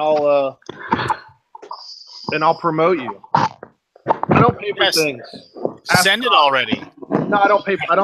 I want special treatment. That's my whole thing in life. I want to be treated differently and better than other people to compensate for various things in my life, like not having a gaming table when I was born. Okay, so I got a question. This is on the Board Game Reviewer. It's all the hot shit right now. There's a company that came out and said they're willing to pay people to review their games after they review them based on the traffic it provides. And like everybody's either really on one side or really on the other side. Just want to get everybody's opinion on that. What company is this? I don't know. They had like 6 games. I never heard of any of their games or the company, but it should be the top of the Board Game Reviewer thing. I think that pull it makes up. sense. No, it doesn't. Because if all the games are crap and they don't generate any traffic, nobody gets paid. But they've still got their publicity for free. Yeah, how are you gonna If write your definition of publicity is no one's looking at it, then yes. I mean, how are they? There are certainly, I think, it's interesting. Like when I send review copies to people, there's a couple people that I tend to work with very closely. Pete, are you asleep? No, Who's inhaling their microphone right that's now? not me. It's Keith. It's Keith. That's Keith. Keith, Okay. put the thing 8 feet away from your face like it was before. I think I broke it when I chewed on it. I am your father. God, you sound like you have sleep apnea when you're awake. Which one of your parents was a pug? No, I don't know. That is an interesting topic. I mean, I've certainly taken a risk on reviewers before, right? Taking a chance to work with someone new, and then it's like, oh, cool, we got 46 views, and I'm pretty sure 12 of them were me checking to see if anyone else had viewed it. I was thinking about starting up like I don't know if you want to call it like trusted reviewers, but like reviewers that do a lot and get a lot of views and all that stuff. Kind of my BGG system where you'd have like a badge or something. Thundergriff. All right, so here it is. Thundergriff Games is looking to expand its press database by releasing the Thundergriff Reviewers program. We've been testing it with a small group, and we're ready to welcome more professionals into the network. The reviewer programs is an open, free press system that notifies about all upcoming TG's releases and development updates. On each announcement, we'll assign review copies and tracking system for your articles. The program rewards traffic and results with games, promotional material, and monetary compensation solely for the traffic that your article generates. To join the list, blah, blah, blah, click this. You just completely broke up, Lance. None of us heard any of that. I Really? did. No, I'm just fucking with him. Oh, so I know of one of their games, Overseers, which wasn't bad. That was, and I remember seeing Dead Man's Doubloons on Kickstarter, but I didn't look into it. This Tao Long, never heard of it. Spirits Forest. Overseas is being published by a different editor here in France. It's by Igari, who do Onitama. I don't know, Pot Divin. I don't know. I don't really know these, but okay. So here's some comments that we have here. I would suggest that openly offering monetary rewards is at best a bit naive at the moment, friend. Agreed. This is really dodgy charity and can land you in a hot water with the ASA FTC. Never mind losing a lot of integrity among the board game community, which I think is like, okay, losing the integrity, fine. I can buy it, but the ASA FTC thing, no. Look at every single giant like website about video games. All of those ads are bought and paid for, and everybody knows it. Just like you go to any of those, they go look at that. There's like all kinds of stories where people like people like gave bad reviews for games, and then they were then fired by the reviewer thing because Jeff Gershman. Because the company like was spending millions of dollars on advertising with that particular website / magazine or whatever. GameSpot it was. Yeah, they fired him, and it was a huge to do. It was gigantic. Yeah, so it's not. So it was just like monetary compensation is solely for the traffic that they are. Okay, so what do you mean? From my point of view, it is a good idea, but I could be wrong. The objective of reviewers who have been paid is a long-term issue in many fields, and particularly hot in our hobby at the moment. Yes, it is. I've been involved in conversation with myself. I run a group of UK reviewers who don't charge, and we have some major publishers, designers using us. I do intend to charge for my group banner soon, and I would be happily take money if I created enough traffic to warrant it. Taking money to review would give the impression of being paid to say nice things as it's paid before. Getting paid on traffic and paid after and is out of the reviewer's control to some extent. It sounds a bit like the old Amazon scandal. All the reviewers on Amazon who do good reviews then get more free stuff, so they can give it good reviews to get more free stuff. So it kind of generates the sales, and that's people. But in a way, you're presupposing that there's integrity in reviewing anyway, right? I mean, I know a lot of reviewers, and I know reviewers that I don't even think they're aware that they have biases or friendships and relationships, and that they'll tend to be more lax on crappier games or not do a review on a crappier game because they don't want to piss off the person. I mean, there's a lot of people that are, especially when you get into the entry level, that they're just getting games that that they're not looking further than getting free games, Well, I think that's a good point. I am a lot more critical than when I first started. Like once I started getting free games, I wasn't as critical, and now I'm a lot more critical because I have so much shit coming in that if like one person stops sending me something, it's like it's not a big deal. The weird thing is that you could totally go and like if you had any talent at it, you could get their game and just do a review of why this game sucks dog shit. And you would get people to click on the link. It would be total clickbait, right? Yeah. And then you could, if all they wanted was traffic, and you could do a good enough job at it, what are they going to do? Oh, well, you brought a lot of traffic to us, but everybody basically logged on and told us that our game sucks. It's like, okay, where's my money? I think a bad review. I think and this is what I always say about Dice Tower is a bad review is as good as a good review on Dice Tower. The kiss of death is approved. Like a so-so review is the worst. At least if you're saying something bad, you're generating interest. You're generating divisive isn't a bad thing. Like if people disagree with you, people that like the game will come to the fore to defend it against the people that are crapping on it. I mean, I've never really had I don't know, I guess the closest thing I've ever had to working on a game that was totally crapped on was probably Heroes Wanted, when Joel put it on his blacklist and his worst games list. But we had a lot of people that rallied behind the game, and it ended up honestly being kind of a good thing for us. So yeah, I don't know. I mean, like my opinion on this is long and varied, and I'm very tired of it. But that's fine. You know, I mean, it's hey, you know what? If that's what gets people going, and they think that they have some that they wish to hold on to whatever intrinsic, integrity they feel, and that helps them do their thing or whatever, then more power to them. I mean, it's good. Go do your thing, but I don't know. Don't come on other people's lawns and take a shit on their yard, telling them that they suck. That's my big problem with that shit. Here's ultimately what I have to say to the people that want to talk about reviewer integrity. You don't trust a reviewer's integrity? Don't fucking watch them. Don't listen to them. There's a billion people to listen and watch. Go pick another one then. I was actually talking to somebody else about this a couple days ago. Like, if your subscribers are subscribed to you, they obviously enjoy what you do, and they probably trust you. So, I mean, at that point, it's like, yeah, I don't know. I agree with you. Yes, your core does, but you also have people that subscribe to you just because they want to bitch about what you're doing. Because it's the internet. Yeah.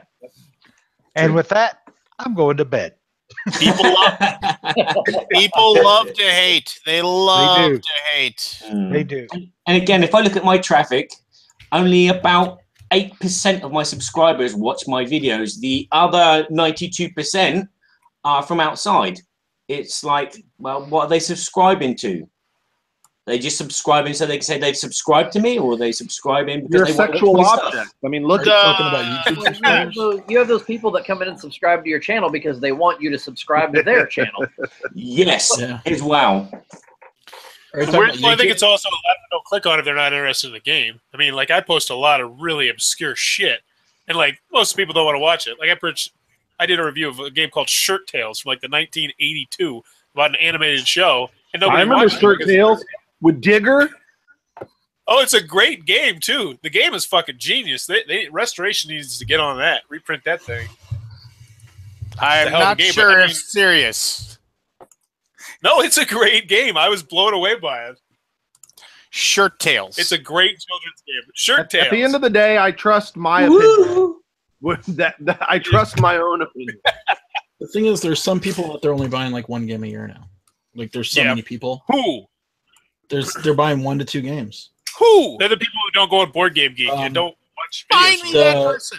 The three or 400,000 people that just registered on BGG last year. You know what I mean? Like that masses. One game. Where's your evidence to support this? I spoke to one on Saturday night. Yeah, I have a couple in my game group. So there's one person that does it. So then there's more than one. I have 2 people in my game group who are like that. That they know I have games and everybody I play with has games, and so they just don't buy games unless they really, really like it. Like, I know people like that. Yeah. But that's not a person. I mean, that's not. I don't think that's indicative. That's not a person. Well, you know what I mean. You know what I mean. That's not. They're still playing tons of different games. They're still.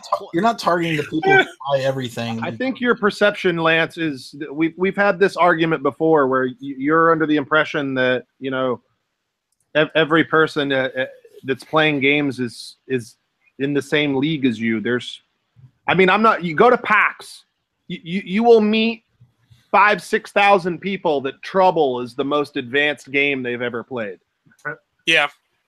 I've got a lot of kids like that too in my class whose parents my parents play board games, and I always get like my perk up like, oh yeah, and I'll talk to their parents. They'll be like, oh yeah, we got a weekly Scrabble night, and we just got this fucking apples to apples, and like, oh cool. Or Cards Against Humanity will inevitably come up. Like, that'll be like their gateway into the hobby.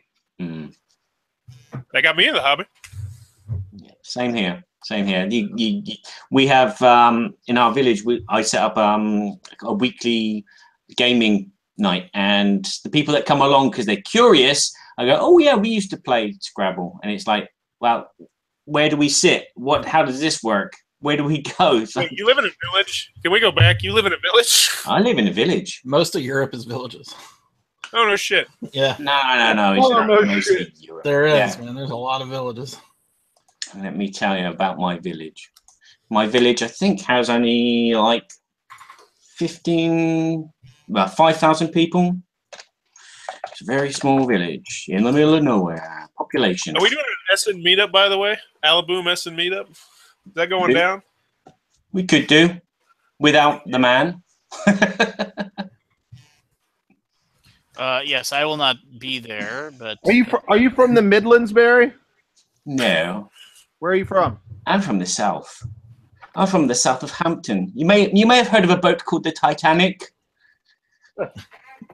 I was an Anglophile. All I did was date British girls for about 8 years of my life. So I've spent a lot of well, you guys are such crap at relationships that it made it pretty easy. It's like I know.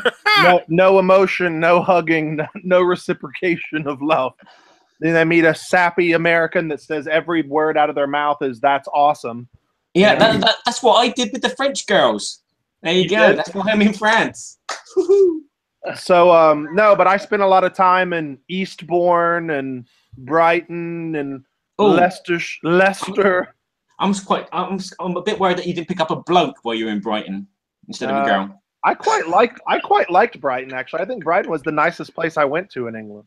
Yeah, it's the gayest part of England as well. There's a lot more gays and transsexuals there than any other part of Britain. I liked watching people lay on the beach, which was laying on a bunch of stones. It's horrible. Oh, they literally had a blanket and were just laying on rocks. It's crazy, isn't it? There's a picture of Christophe Bonje laying on a rocky beach on BGG. The first girl I dated, in a Speedo. The first girl I dated was from Eastbourne, which is the retirement and suicide capital of England, I guess. The Beachy Head or whatever. Where all those people jump off those cliffs. Yeah. Why would they do that? I don't know. They're sick of it all. It's depressing. So there's 1,200 people in my village. In France? Almost know everybody. I know quite. I'm starting to make a name for myself, which is nice. The thing about that in America is, like, I don't know my next door neighbors. Mm-hmm. I know most of my neighbors. Yeah, I don't know my neighbors. We have the mentality when you meet someone, when you cross someone on the way to the boulangerie, you say bonjour, and they say bonjour back, or they say bonjour madame, bonjour monsieur. It's just this natural, courtesy, and it breaks down the walls. And then the next thing you know is in 2 months' time, you're having a little conversation with them. Behind a National Treasure poster in your basement. I think I read an article. No, fuck it. I try to wear headphones. I don't want to talk to anybody. Now that I'm married, I don't even want to talk to women. Here in the Midwest, it's not really that way. Like, my wife is from New York City, and when we first moved here, she hated it. She'd be like, ugh, people just walk up to me in the grocery store and ask me what my middle name is. Probing questions. Yeah. Does this bus go to Cuba? It's like, what the fudge? Really, like, I met so the day after we moved here from New York to Indiana. Well, I'm not in Indiana now, but we moved to Indiana, which I was born in Indiana. I'd lived in Indiana before. Sorry? My neighbor walked over to my house, and my new neighbor, I'd never met him before, and he said, oh, you guys are from New York? And I go, yeah. And then the next words out of his mouth, I crap you not, were, black people used to live in your house. I didn't know what to do. Like, I literally didn't know what to do. And I was like, oh. And then he goes, they didn't take care of the yard. And then he flicked a cigarette into my yard as he said this. Like, no joke. This really happened. And then after my daughter was born, I was out in the yard, and then he goes, hey, do you want to come over to our barbecue? And I was like, and so I came over. I sit down. His daughter tells me she's an opera singer. She's going to school. And then the same man says to me, can I sing to you? And I go, sure. And then he proceeds to turn on the music from the children's movie Frozen, and he starts singing it, and then he forgets the words, and then he just goes, God damn it! And then he pauses the music, and then Googles the lyrics, and then says them to himself, and then turns the music back on and continues singing while his daughter is doing opera in the background. It was so weird, just super weird. You moved. Please tell me you moved. Yeah, we moved. We actually don't live there anymore. My babysitter lives there, though. It's weird. My daughter She lived in your basement behind the house poster. that she was born in. Yeah. So, but yeah, I'm serious. This was really strange. You know, we lived in New York. We lived downtown. Like we're very, open-minded. Nothing. We lived in Chelsea. Nothing. No problem. Everything's cool. But man, I found that to be quite. I think the strangest thing that I've had to deal with when coming to France is when you visit your neighbours or you go around someone else's house or a member of the family, is they ask you for a drink and you go, okay, yeah, I'll have a drink. And then all of a sudden there's this bottle opens and it's champagne. It's like, I'm not used to this. A cup of tea would be fine. Champagne, no problems. For someone that doesn't speak very fluent French, after a while you speak fluent French. Naked. So yeah, it's that's the only culture shock I've had is just like, they have hot water tap, cold water tap, champagne tap. It's Forrest, what's going on, man? He's got a headache. I was listening to something. Listening to a review somebody did. Forrest, you're genuinely one of the weirdest people I know.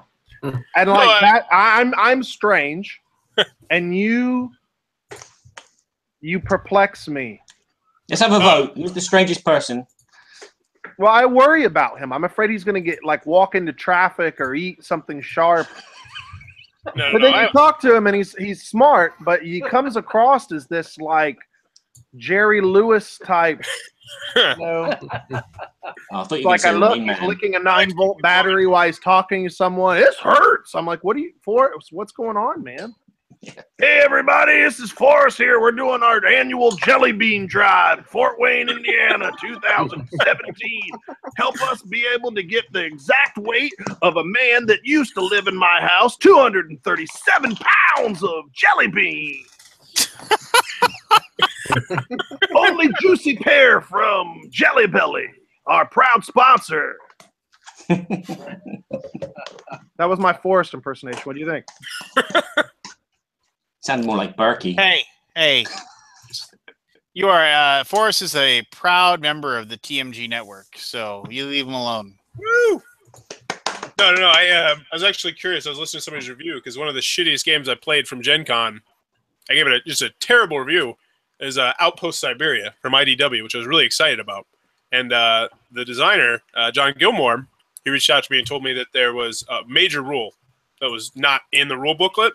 That he didn't tell me what the rule. No, he didn't tell me what the rule was, and they didn't post on Board Game Geek what the rule was. So I'm curious to see who's going to give it a positive review, so I can just immediately write off anything they do, because the game is literally unwinnable. There was a guy that put only good cards in the game. There's good cards in the bad card. He put nothing but good cards, and he still got the hell kicked out of him. And so I'm looking at these reviews to see who's going to give it a good review, so I can just never watch any of their stuff, What if it was Lance? What would if Lance did it? Oh, I don't trust Lance videos anyway. Yeah, but what if it was someone that played the game once and was lucky enough to win? That's again, a deciding factor if a reviewer reviews the game only once and wins. Literally unwinnable. In nothing but good cards. But if you don't watch Lance's videos, how are you going to learn about cloud formations in the South Pacific and soil acidity?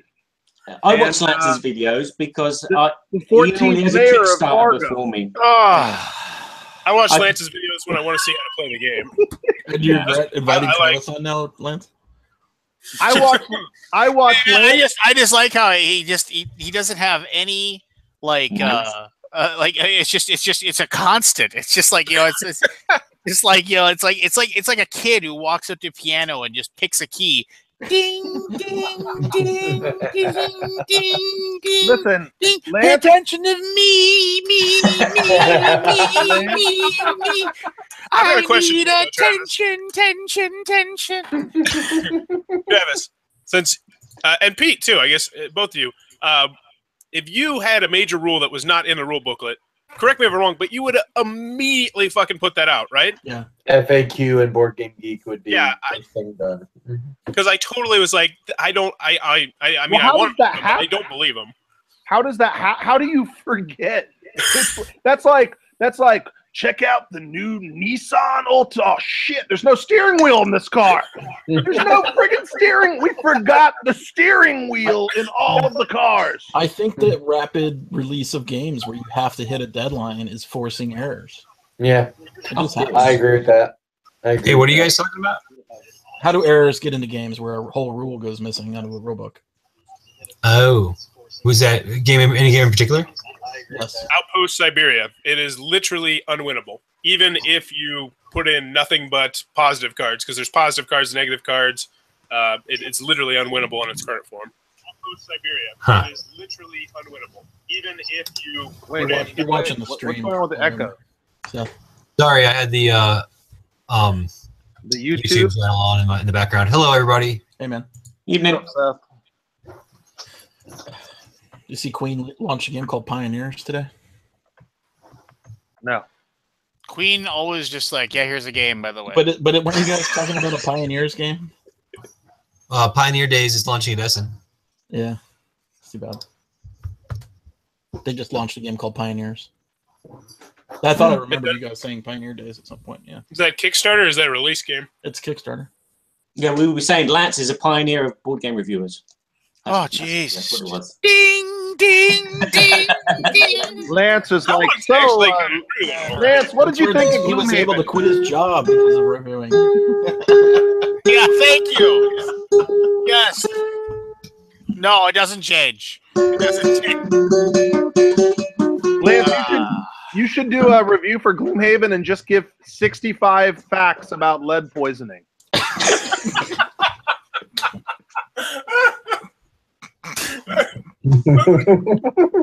I will say, Lance, I thought your video you did last week about reviewers and what they want to be, that was fantastic.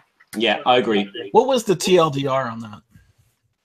Watch it and learn. I did watch it, but I couldn't remember what The you're- TLDR is go into reviewing, but know why you're going to go into reviewing. Oh, It's not that's bad right. if you want to be rich, it's not bad. If you want to be famous, it's not bad. If you want free shit, just know what you want, or else you're going to get burned But out. doesn't everybody already know what they want? No, I do. no, because people go into it. People go into reviewing, and this is I'm going to end up talking about it kind of negatively here because I kind of bit my tongue a lot and kept my mouth shut and didn't say it. People, I noticed that. Yeah. people go into reviewing thinking, oh, they see somebody they think is really awesome. They see a Tom Vassell or they see Richard Ham Lance. or whatever. No, not me. And they see that, and well, maybe I don't know. Maybe somebody sees it and goes, "Oh, that fucking hack got a job They with can't a board see you. game You're company." wearing camouflage. Yeah, ha, ha, ha. It's like well, that hack got a job with a board game company. It's like I want to work for a board game company. I can't be that tough, right?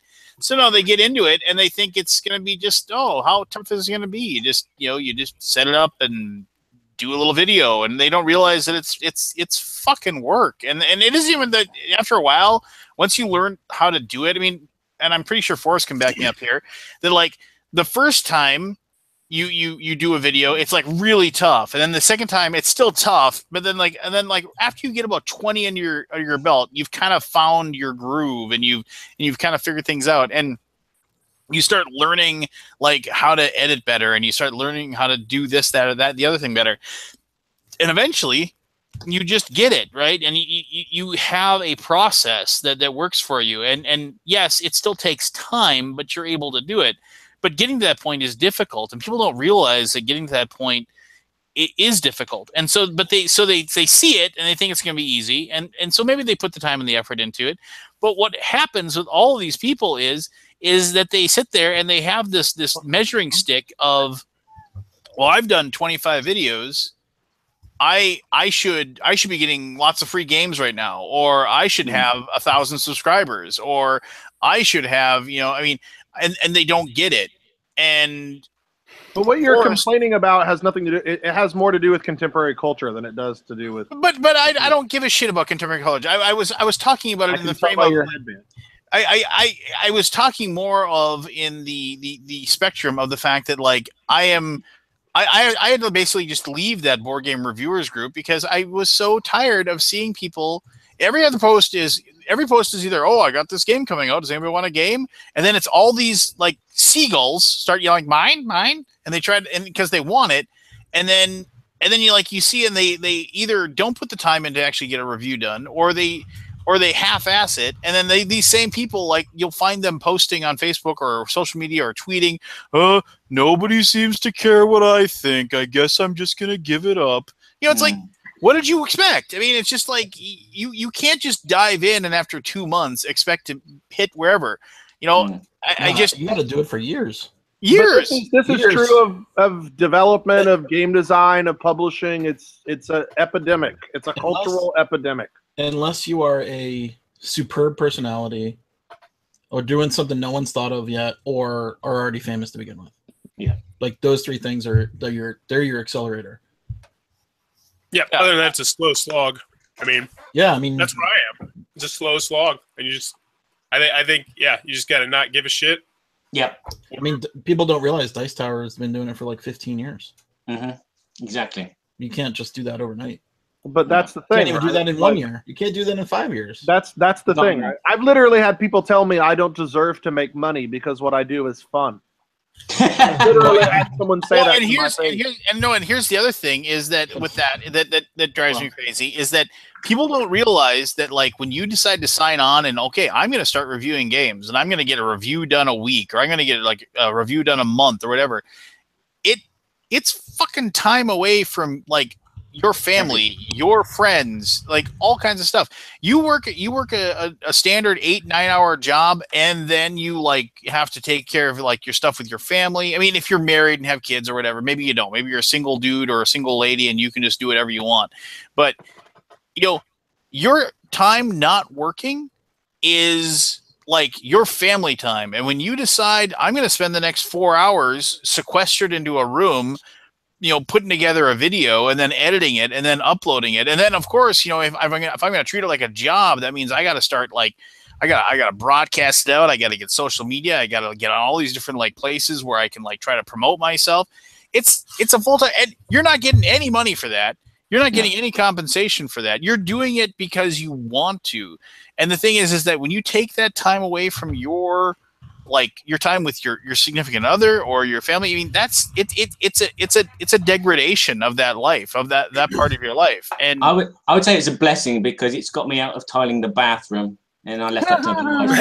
So no, and I guess it's one of those things where I'm like I'm really annoyed by people that like there is this weird kind of, and it's not everybody, and I shouldn't put everybody on that, but I mean, whenever I see somebody that have that kind of morose, like, oh, I don't know why I even bother, okay, fine, Eeyore, then just go away, because I'm not going to hold your hand and like, and pat you on the back and say, no, you're doing a good job, just keep at it, buddy. I'm not going to do that, and I don't think anybody should have to do it. And like, that's what I said. You don't deserve viewers. You do not deserve views. You do not deserve likes. You do not deserve, free games. You don't deserve any of those things. You don't deserve legs?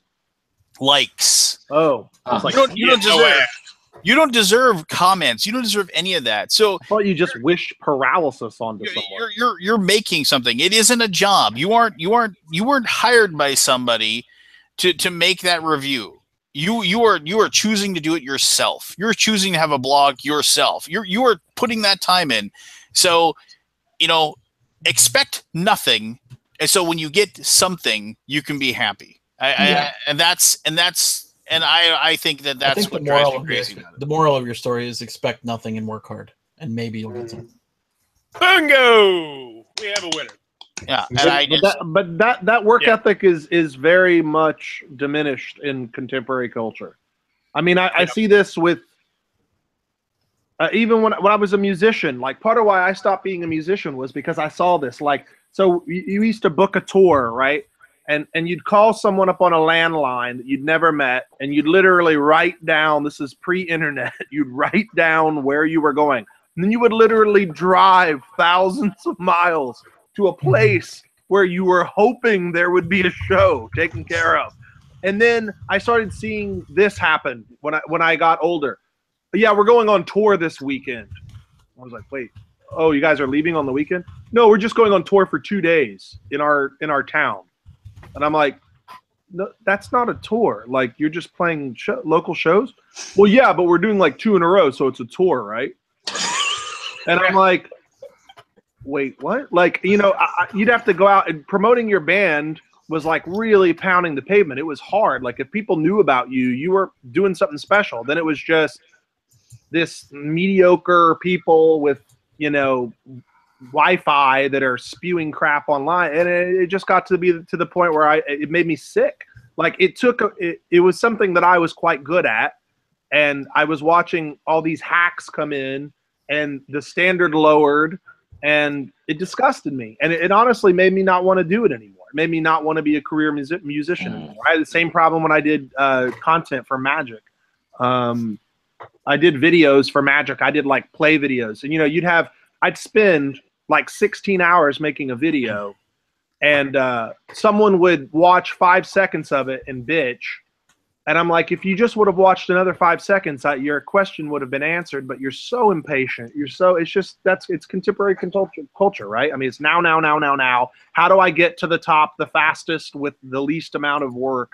And how much noise can I make, and you know, how much mess can I make? That's the thing. That's why I got out. I didn't want to do pop music or anything like that. It's just like the pop music that was being churned out was just really weak and flimsy. And I thought, well, you know, if this is popular, I don't want to be part of it.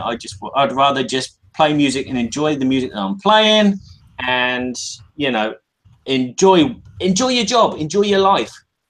I don't want to go around and knock on people's doors and ask for tours, and I don't want to go around and, you know, dress up in stupid things. And it's the same with my reviews. I don't go out there to impress anyone. I just do a review on a game that I've either enjoyed or not enjoyed, or I found some problems, and I just be honest, and that's where I get my kicks from. It's being honest and being a little bit crazy, and that's what I'm enjoying. And I still haven't passed the 2,000 subscriber mark, and that's been like over a year.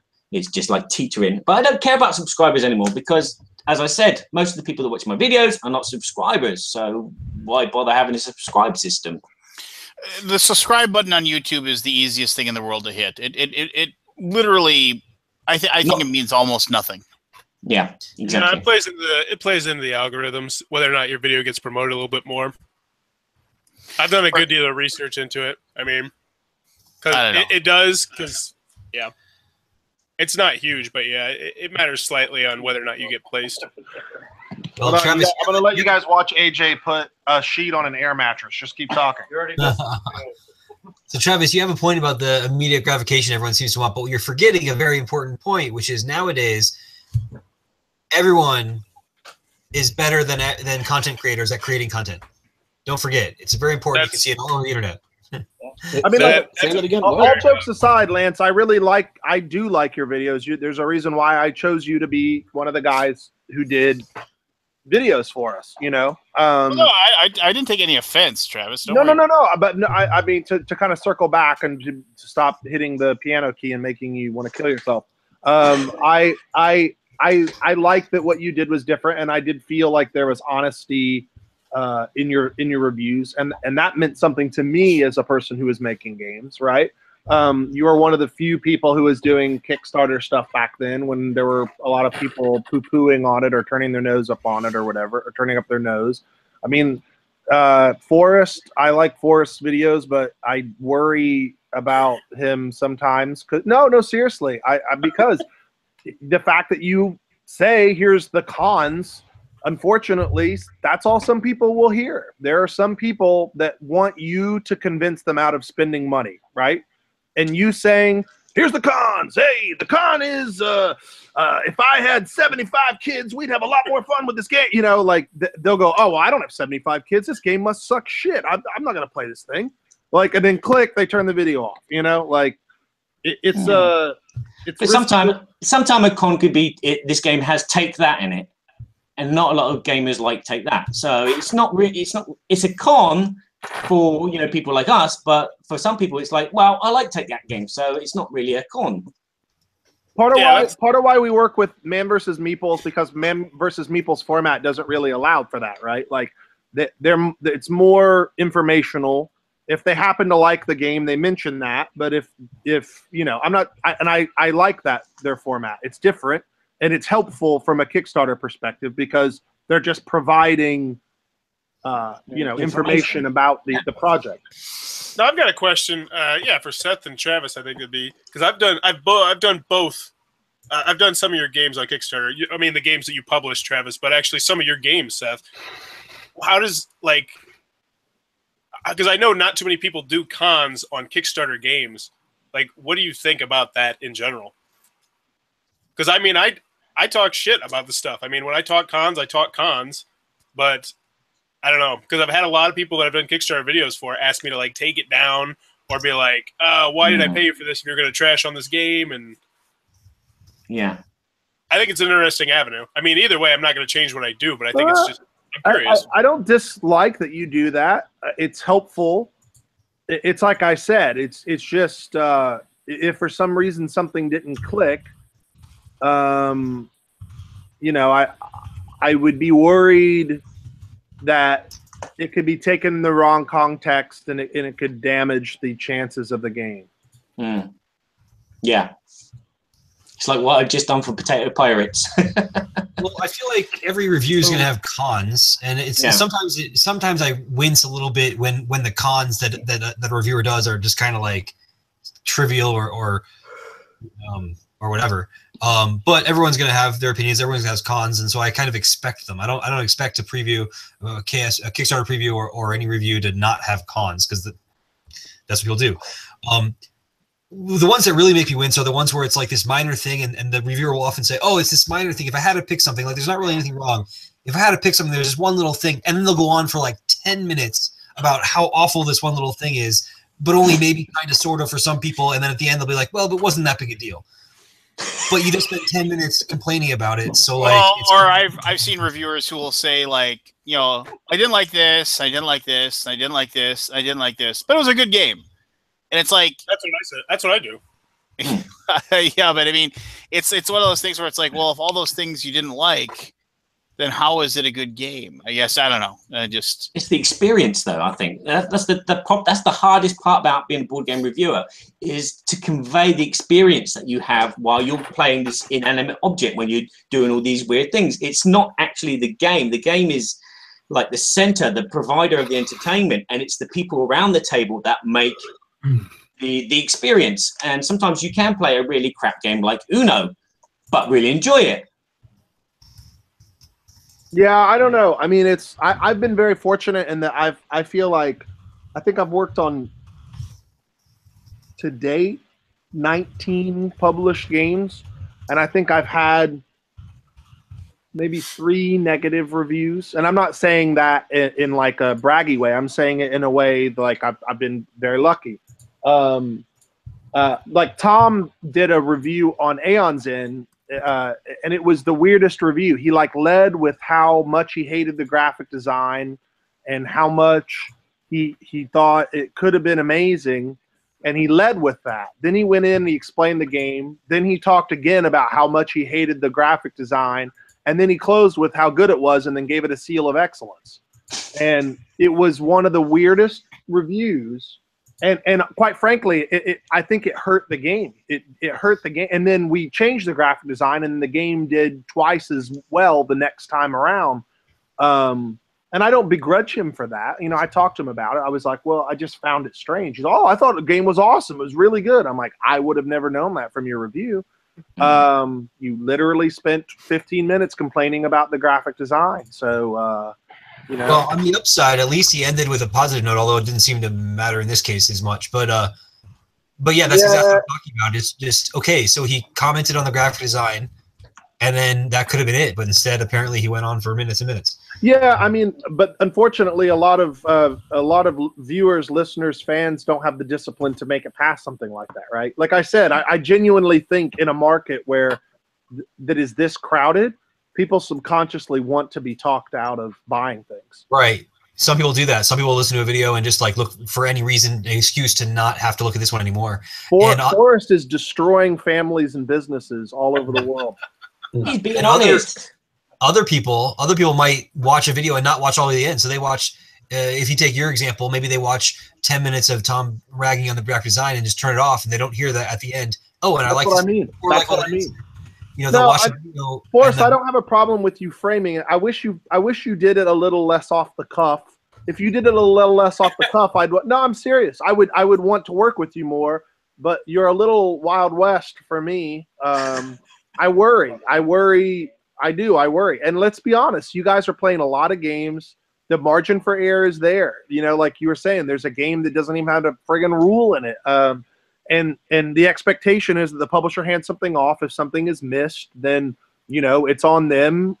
It's on someone between those parties for that communication. I'm very fortunate. Another reason why I like working with Man vs. Meeple is they live 10 minutes away from my house. So I can come over, play a game, make sure that the game. What's that? They can kiss your butt.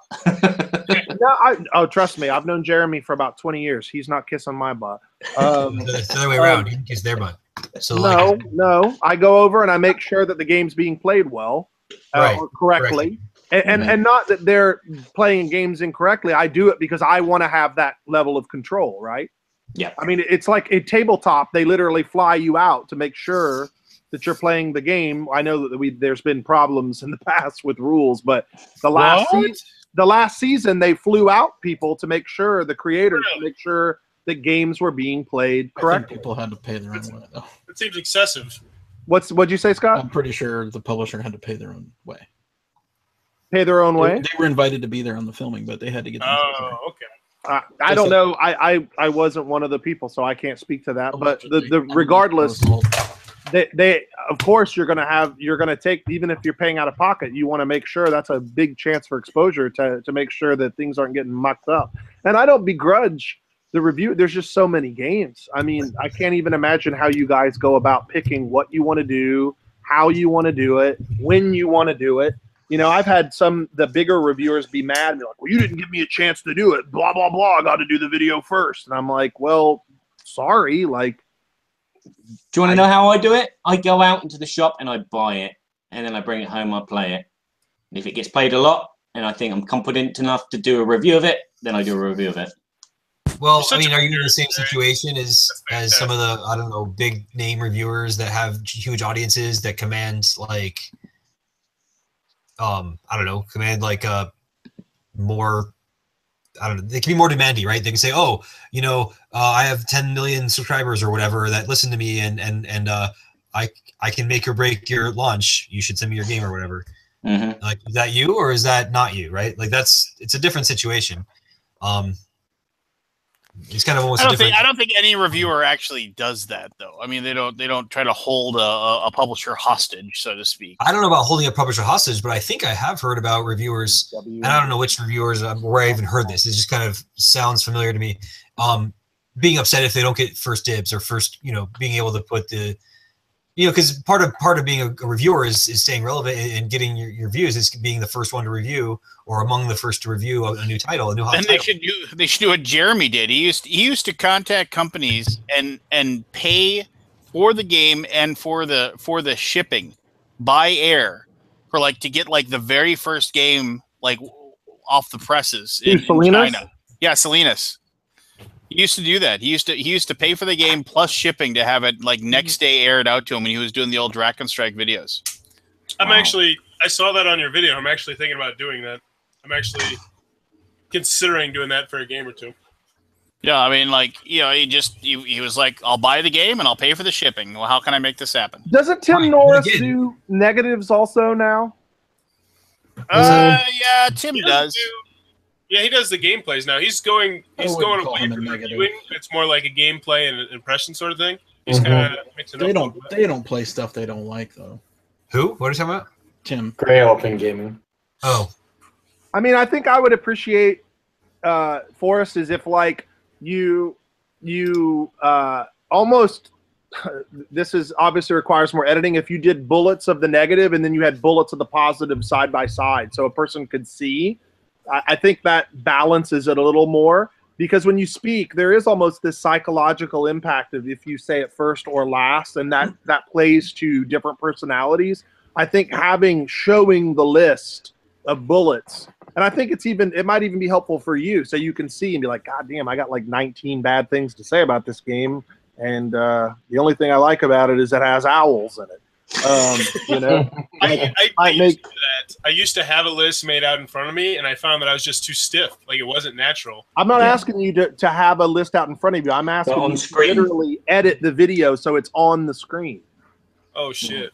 Yeah, that's how I used to do it. And after a while, it gets a bit boring. People will just jump to that last 10 seconds of your video where you just got the two lists, the pros and the cons, and it's like, well, watch the video. You might find out something interesting that I couldn't fit on the screen in about 5 words. And it's like, one of these days, I'm gonna do stuff like that. I have a feeling, or put it down in the description or in the comments right at the top, or I don't know. I think it's just like, I'm being honest with you. Like it's a bit scary, right? Like I got a new company, and I want to make sure that the people that are playing my games are the people who are going to be highly supportive and enthusiastic about the games. And you have been extremely enthusiastic in the past. But Travis, the reason we do a video is so people can watch it from beginning to end. We don't want people we don't want to really have bullet points as the main part of the video. If we wanted to do that, we would put a blog on BGG. You want a video because you want to, I've forgotten the word in English, but it's express. Sorry, you want to express your feelings about this component. You want to express your feelings about how the game went down with your friends. You want to express, and you want that love to traverse the camera and the viewer, and so they know if this game is for them or if this game is not for them. If bullet points are, as you said, they are very useful. You know, you can weigh up. You can go, oh, he's got 16 pros, 1 con. This could be a good game, but it might not be the game for them because all they've read is a list of pros and cons. Yeah, I mean, I'll be honest with you. How I typically, if I'm going to get a game, what I'll typically do is I'll watch Tom's video first, and I will skip to the very end, and I skip to see what he says. No, because I understand his tastes, and I use that as a basis of comparison. Not that we have the same tastes. But typically, like if Tom doesn't, and I'm not saying he's wrong, but if Tom doesn't like something, I tend to like it, you know? So if it's something that really falls flat with him, it almost intrigues me. Then I look to see what. Can I ask you, is that telly on the background, is that Will Wheaton and Jack Black in that? That looks like Will Wheaton. No, it's Impractical Jokers. Oh, wait, sorry. It is an Italian man and an African American woman. In fact, I think Jack Black. At this point, though, I think it connects to what Lance said in his video a little bit. And I think if I started to do that much work into it, it would become more of a chore to me, and it would be more of a drag.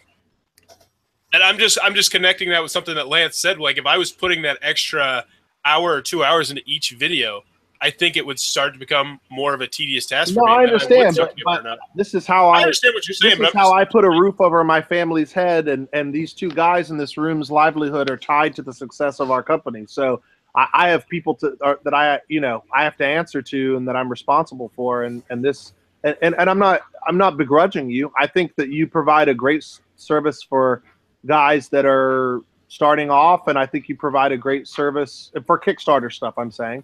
I think you provide a service for fans, like people who want to learn more about games. And I mean, I think you're great. I like that you're honest. I like that you're enthusiastic. You're super weird, and I appreciate that. But like when it comes to doing video stuff, like when it comes to doing reviews, like I really I want to be very hands-on. Like I don't just want to hand something off and hope it comes out okay in the other end, you know? Makes sense. I mean, especially if that is your livelihood. I mean, I work with Joel and Richard a lot, and I send them the rules, and then they read the rules, and then they tend to either call me or send me a list of questions about the game to make sure if it's something that they would like. And if it's something they wouldn't like, then they let me know, and then I know it's not a good idea for them to do the video. Are you talking about Kickstarters or actually publish stuff on there? Kickstarters. I don't really, whatever happens after it's published is what happens. I don't solicit for that. If somebody wants a review copy, but the Kickstarter to me is the most critical moment for the game, right? It's the first time people are seeing it. It's, you know, I'm not going to say I've been fortunate enough that a lot of the games we've done, we haven't been hyper dependent on how much the games have made, but rather we use the Kickstarter as an initial marketing platform. And I know a lot of retailers and distributors use Kickstarter as a barometer for how they order, like what types of relationships they maintain with priority, things like that. So if they see someone of note kind of shrugging, you know, at a game, or worse, they see someone not of note saying anything about the game, I think it can negatively impact the game as it moves into the supply chain. So, in my experience, I never thought about it from that perspective, the supplier's perspective. Yeah, I mean, they use you guys as a litmus in a way. You know, I think especially like Joel and Rado and guys like that. I mean, they're tastemakers. Tom is a tastemaker, whether people like it or not. Tom is a tastemaker. I mean, I think he is. So, and I think it's cool when there's people like who's that guy we're talking about before, Lance? The NKS guy. I loved that guy. Andre? The guy that he quit because of whatever those weird reasons were that we were talked about the last times I was on the show. Oh yeah, he got like nets and take all his stuff down. Yeah, he had some guy like NVS or something. Envious Gamer. Yeah, he had really good stuff. Great stuff. And he just totally dropped off and deleted everything that he had. He basically, like, somebody went after him, or it was weird. No real explanation, just over and done with. Yeah, I mean, there's probably like 5 or 6 people I really like to work with when I can. Forrest, you're on that list. Don't worry. But I like Cardboard Republic. I think Opinionated Gamer is awesome. Dale Yu at Opinionated Gamer, super awesome. Like, and it's the same process, right? Like, if they see something and it's like, I got to be honest with you, this is not clicking for me. Like, then it's just, rather than saying, hey, put this up, and you just describe the game and then say that you thought it sucked ass at the end, it doesn't really make sense to do that because it can negatively impact the game. And it's always nice if a reviewer has the perspective, you know, like Rado doesn't like confrontational games. Rado likes games that he can play well with his wife because that's his primary person he plays games with. So why the hell would he do a review for a game like Path of Light and Shadow? You know, that's like an inherently confrontational, antagonistic style game. It makes 0 sense that he would do it. So, yeah, I mean, it's and there's a lot of newer reviewers that would just say, yeah, I'll review anything, you know, and they don't really understand the implications of what they're agreeing to do, or the responsibility that I think there's an implicit. It is a responsibility. I mean, I've had to turn down some Kickstarters because I got the game and it's like, well, actually, this game actually sucks. It's just luck. It's just drawing cards. It's just rolling dice. There's no game here. You know, you want me to sell your game, make it a better game. Sorry. Yeah. And it is a nasty responsibility to have, to put on a fake smile and go, yes, buy this game. Yeah, I mean, I think, like I said, I think the kiss of death is just if someone says the game is okay. I think I would almost rather someone crap on a game of mine than just say, it was fine. Like, because there's so many games. What are you laughing at? Battle goes into the toilet with one of your games. All right, I'm going to crap on this game. I literally, my very first game, shut up and sit down, threw out the window. They did a thing about games set in the future, sci-fi, and my game was the game they used for the bit. They threw it out the window, and they go, oh, and then there's this game, and then they literally just threw it out a window, and that was the review. And it broke my heart. I mean, it was my very first game, and then I later They asked me for a review copy of Heroes Wanted, and I said I would never give you another game after that. And they go, oh well, no, we liked your game. It was just we chucked it out the window because you were the smallest publisher and an unknown, so there was no repercussions if we wiped our ass with your dreams. Well, apparently there was repercussions. They wouldn't get Heroes Wanted. So there was a similar blowback when Tom Vassel's review of Hawaii was dumping it in the trash, right? Yeah. Yeah, that's right. It was or the other one, Vasco da Gama, that he threw off the roof. He threw it off his roof.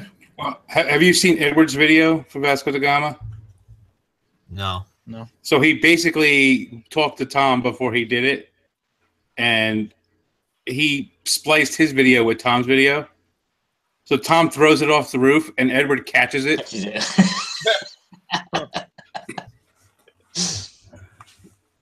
Cool.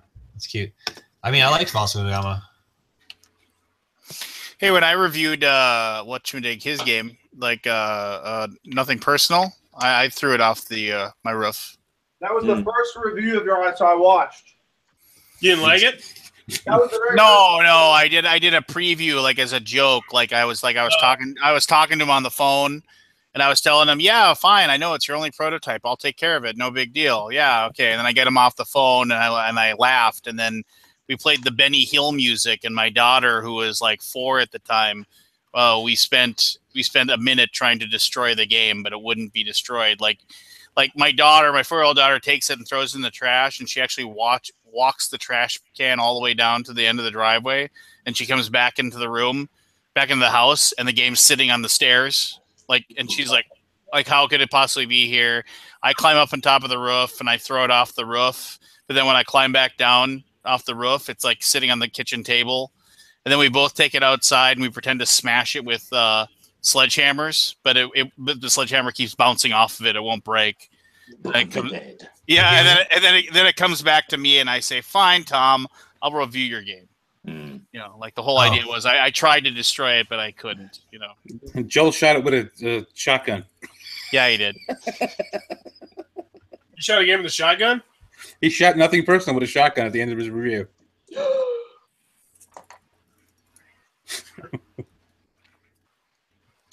So yeah, my daughter, I go back and watch that video every once in a while because I like to giggle and watch my daughter be weird with some yakety sax music in the background. Nothing better than yakety sax. Yeah, you should put it in your Arkham Horror video, and I might have not fallen asleep. I don't know, different strokes for different folks. I mean, there's a lot of reviewers out there. I think there's a lot of obviously mediocre or half-hearted. I appreciate when people care. I do not, and this probably will get a laugh out of Lance, but I hate when people use any of this stuff as a platform for vanity. It's just I'm not interested in. I'm interested in trying to develop a meaningful relationship with someone that happens to have a business component to it. And if that means I have to pay for someone's services, or if they want support in some way, like Forrest has asked for promo cards and stuff in the past, I think it's fine. Goodbye, Scott. But I don't know. I'm just not really interested in someone who's in it for complete vanity. That's just gross to me. I don't really like working with people that are like that. So you don't post on the Board Game Reviewers page on Facebook? I'm in that group, and actually, I got to be honest with you. I don't even remember how I got in that group. I think someone maybe made me join it against my will or something. Mine. There was just somebody, a lady a couple days ago, who asked how she could make it into a full-time job. And it was she was on Instagram, like she hadn't done any videos or anything like that. She was just like, "Yeah, what's the best advice for doing this as a full-time job?" I was just like, "Get a job." Yeah, I mean, I don't know. I respect. I mean, I did, like I said, I used to do videos for. I used to be a content manager for a website called MTGO Academy, and I did Magic the Gathering strategy videos and humor videos for like the casual formats, and these videos would take me sometimes 16 hours of footage of filmings, you know, screen capture style. And then like the more and more I did it, the more and more people knew who I was. So they would like join a game to try to ruin the game, or they would join a game and they would just pick on me to beat me to make, you know, like they thought I was going to put the video out, like of them just playing stupidly to try and push me off a cliff. And it became harder and harder and harder to make the content. And I don't know. I mean, so I guess I wouldn't really say that's like what you guys do, because you're obviously, I was dealing with one game and I was dealing with strategy stuff within the context of that one game. But nonetheless, it was it sucked when people crapped all over your work. It sucked when people, you know, didn't take the time, like kind of what Barry was saying, where like I would do these 45-minute descriptions of every single card in my commander deck and give like all these really complex analogies, and someone would clearly like click it on, pause it, and just start like trying to find something wrong with my deck without even having listened to what I had to say. And it sucked. Yeah. There's nothing worse than people crapping on your stuff. It's, you know, the thing you really want is you want people to say, I like this because of this. I don't like this because of this. You want guidance. You need. Yeah. How do you get better without that, right? Precisely. And again, it's like I always relate everything back to music. And as I say, I never. It's not a piece of music that I won't listen to because there's always something good in it. You know, there's your personal taste, but then there's music as a whole. Someone has composed this. Someone has worked on this. And yeah, it might be cheesy poppy music, you know, the Birdie song. But someone's created that, and someone's had to think about what sound should I use, when does it come in, when does it go out, what words should I use, blah, blah, blah. And, you know, that's someone's passion project. And just to say that's crap is not feasible. It's, you know, why is it crap? You know, it's more a case of, yeah, okay, it's not my taste, but there are that sound that you use from the Korg DX7 is super. I love that sound. I wish I could use it in another song. And that the drummer on your drum track, super. And if it's the same for board games as well, you know, someone has created a board game, someone has, you know, designed all these mechanisms which work. Someone else has come along and put art in, and then someone else has bounced some ideas off of play testing, and it's this combination of work that you can't really go, well, that's crap. You know, I can't say Uno's crap. I like Uno, seriously. But you know, it works for some people. It doesn't work for other people, and you need that kind of reassurance. And you know, the best people to talk to are the people that say, "Well, yeah, I like your game, but 10 hours later, yeah, change that meeple from green to blue. It's better."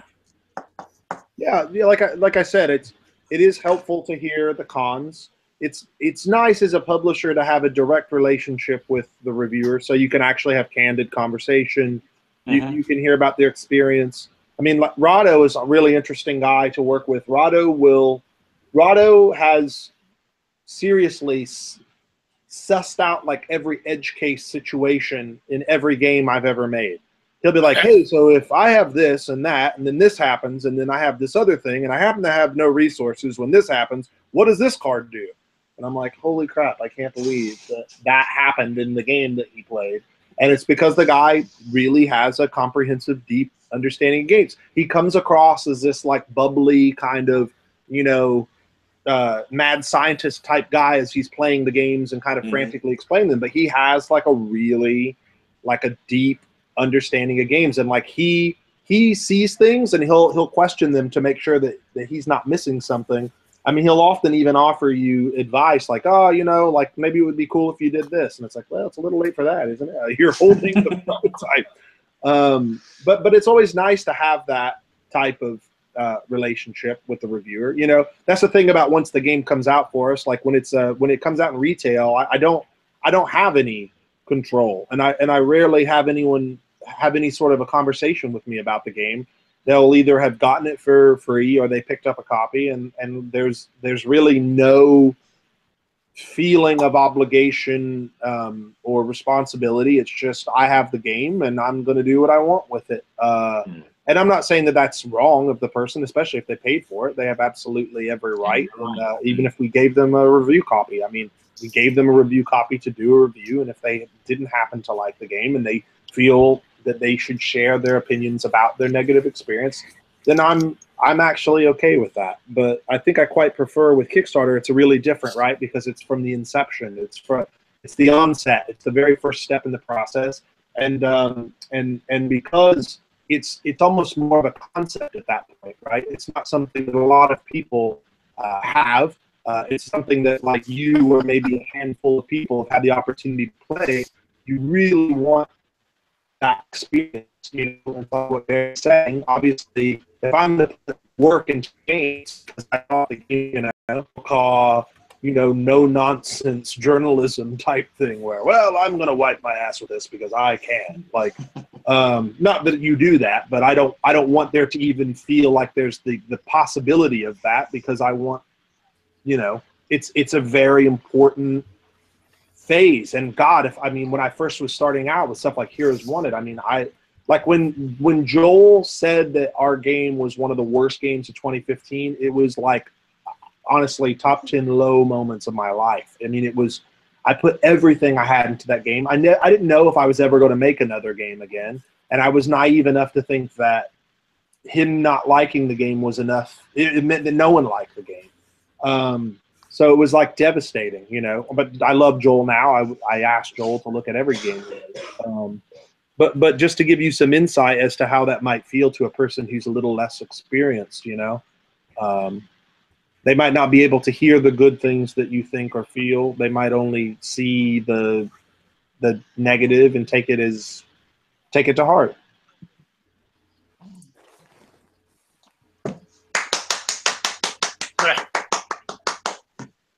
What? Sorry. I just fill in the void of silence. I haven't got a piano. Don't you use Yiddish against me. Only my mother-in-law says that about me. She always says, kvetch, kvetch, kvetch. Oh, he's kvetching. The ganze Megillah. What? I thought I said something nice just now. Are you guys mocking me for being sincere? You Oh my gosh. bags.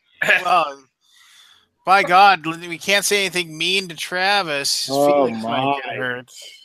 You can't say the F-bomb in front of a little one. Hey. No. Where did you made very good points. How did you get that baby from behind the National Treasure poster all the way to France? I gave birth.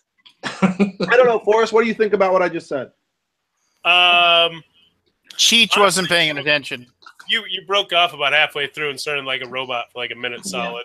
Oh, that wasn't just me. Okay, thank you. Yeah, I thought it was me. That's why I didn't say anything. Yeah, I was having fun auto tuning out. Like, are you serious? You couldn't hear me?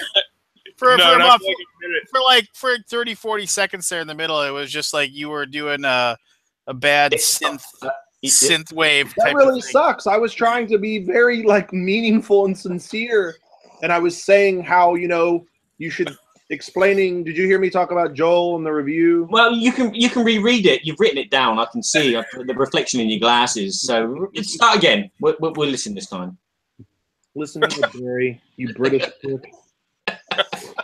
Hey, I can't cover his ears at the same time. Yeah. Yes. Well, I know you can't cover your ears. You got 2 goddamn trash cans taped to the side of your head. Well, you'll be malfunctioning in a week. Yeah.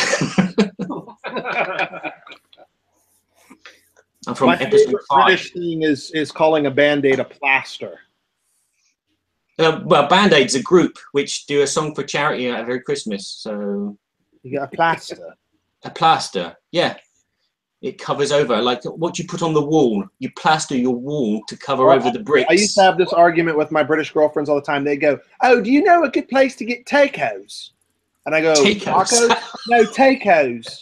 And I go, "No, they're called tacos." And she's like, "No, they're not." And I go, "I'm pretty sure the people who made them called it kebab. You got to get a kebab." Oh my God, you married? You were dating some upper class trough? You were, mate. Who is it? Sister of Princess Diana? Come on. Oh, a diaper. I want to change his diaper. He did this too. What's that? It's a All right. It's a pinky. So basically, Forrest, what I was saying is you have the ability to destroy inexperienced game designers with your irresponsible, reckless, cruel format. It depends how powerful you are. Look at Tom.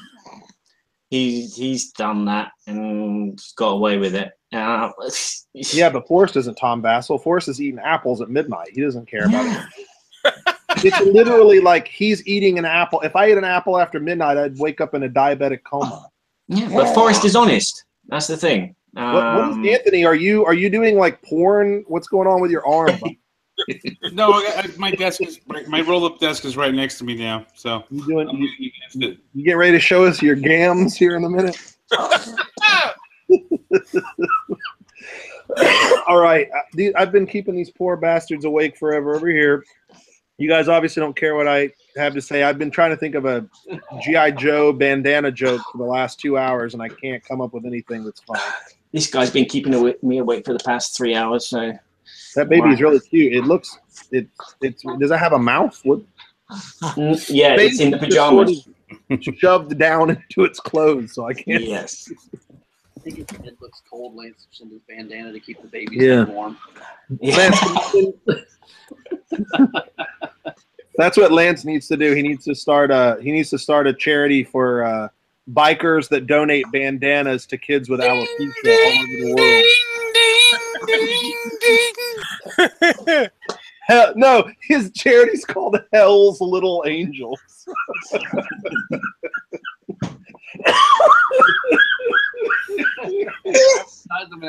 Don't laugh. It's not funny. Stop laughing. Hell's Little Angels. Lance goes, kids everywhere. Yeah. Kids over here. Sound like Tom Vassell now? What the heck? Hey, kids, the kids, not everyone's got hair growing out of every part of their face like me, and I want to give something back. I want to give something back to the community. Doesn't sound like me at all. No. Your wife says that that thing, you do that a lot. She agrees with me. Your wife likes me more than you. I got to go. I'll see you later, guys. Bye. Bye, Travis. Bye, Joe. Always a pleasure. Ding, ding, ding. No, you have to watch the beginning of this show to know what I missed. No, not much. What do you ever miss, really? What? No, literally, what was missed? I don't know what you guys were talking about earlier. I wasn't on. It was. This was kind of a classic Boom night. We were all over the place. I wonder why. Yeah. That board game just moved. That pilot's still the same, man. Yeah, it's still the same. That's what I said. Barry, play some Tears for Fears for us. Yeah. What do you want? Welcome to your life. See, there you go. I could listen to Barry play guitar all night long. Song a couple months ago. Bit out of tune.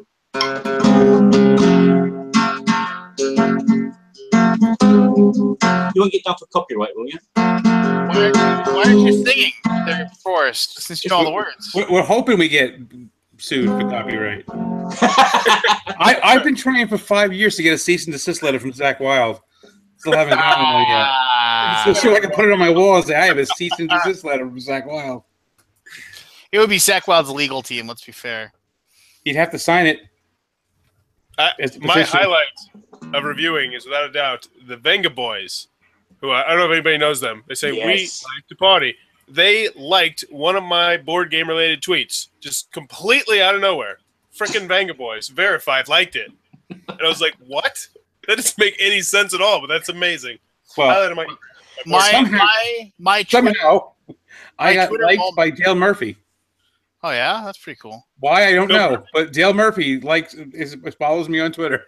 My awesome Twitter moment for me was I was treating my son to the first time ever watching Star Wars. I said, you're gonna watch Star Wars with me, and we sat in the house hammock, and we started it up, and I took a picture of us.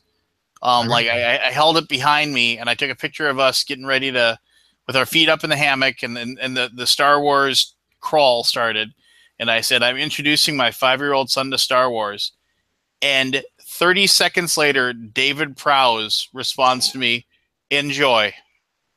I was just like, Darth Vader said, enjoy. He's got nothing else to do. He sits there all day waiting for someone to tweet something about Star Wars. He's in really bad health, I guess. Yeah. He recently, they said that this is the last year that he's going to make any public appearances. I guess he's just, not long for this world. So he looked in bad health when I last saw him at the Firefight convention way back in 2004, 2005. He looked bad then. I thought, ooh.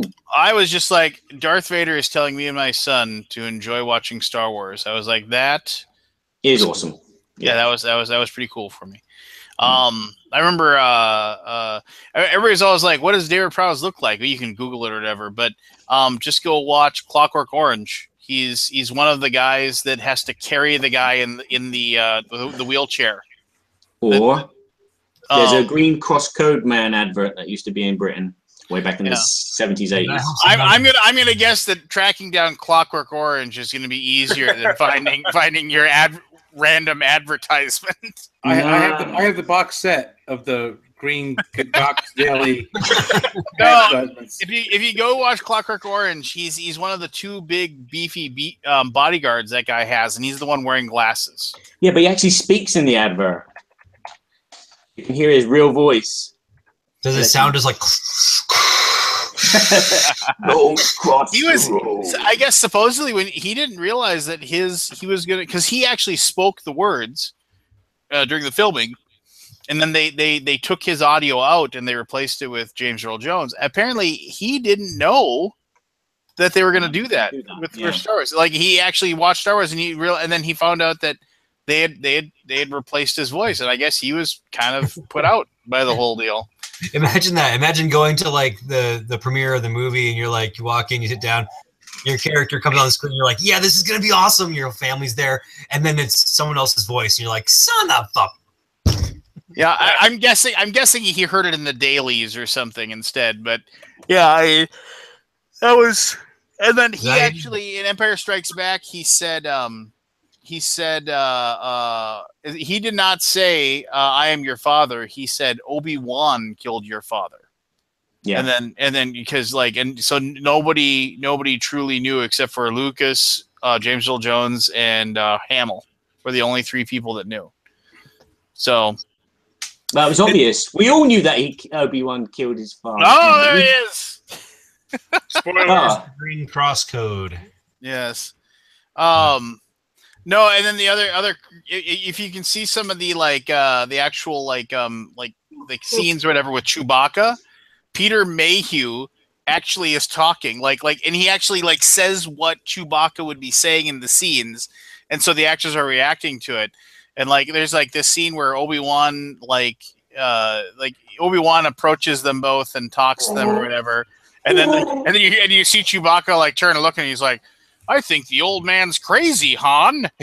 Just it's a little disconcerting. Have you ever heard him speak, in an interview? Peter Mayhew? Yes. Well, first, doesn't he look like a Lou Reed with gigantism? Yes, he is the most soft-spoken person I've ever met. Literally. We met him at a Comic-Con here in New York, before New York Comic-Con was big or anything. It was a Big Apple Comic-Con. It was in a small church basement or something, and he was one of the people there. And I took my son, who was 5 at the time. So we go and meet him, and my son's entire hand disappears inside Peter Mayhew's hand. But he literally talks like this. Yeah, he was. They actually wanted him to play Darth Vader because they wanted him to really be so tall, but he was allergic to the fur that they used in the. No! David Prowse is supposed to play Chewbacca because they wanted him because he was tall and he was muscular, but he was allergic to the hair that they used for the costume, and he was like breaking out in hives when he wore it. So then they had him be Darth Vader. So I always associate David Prowse with Black Snake, the Russ Meyer movie. Oh yeah, I can. Sure. No, like a good Russ Meyer movie. No, well, I guess. Well, no, yeah, there's lots because he made a lot of movies. But yeah, there you go. Oh, I'm tired. I'm awake. Well, of course you are. Yeah, 7 o'clock here. Time to get washed and dressed, and then watch the wife carry on tidying the bathroom. I think I'm gonna head out. I gotta get some sleep. I gotta be up at 6. Yeah, is that some crazy French euphemism I don't know about? Yeah, it is. Wife tiling the bathroom.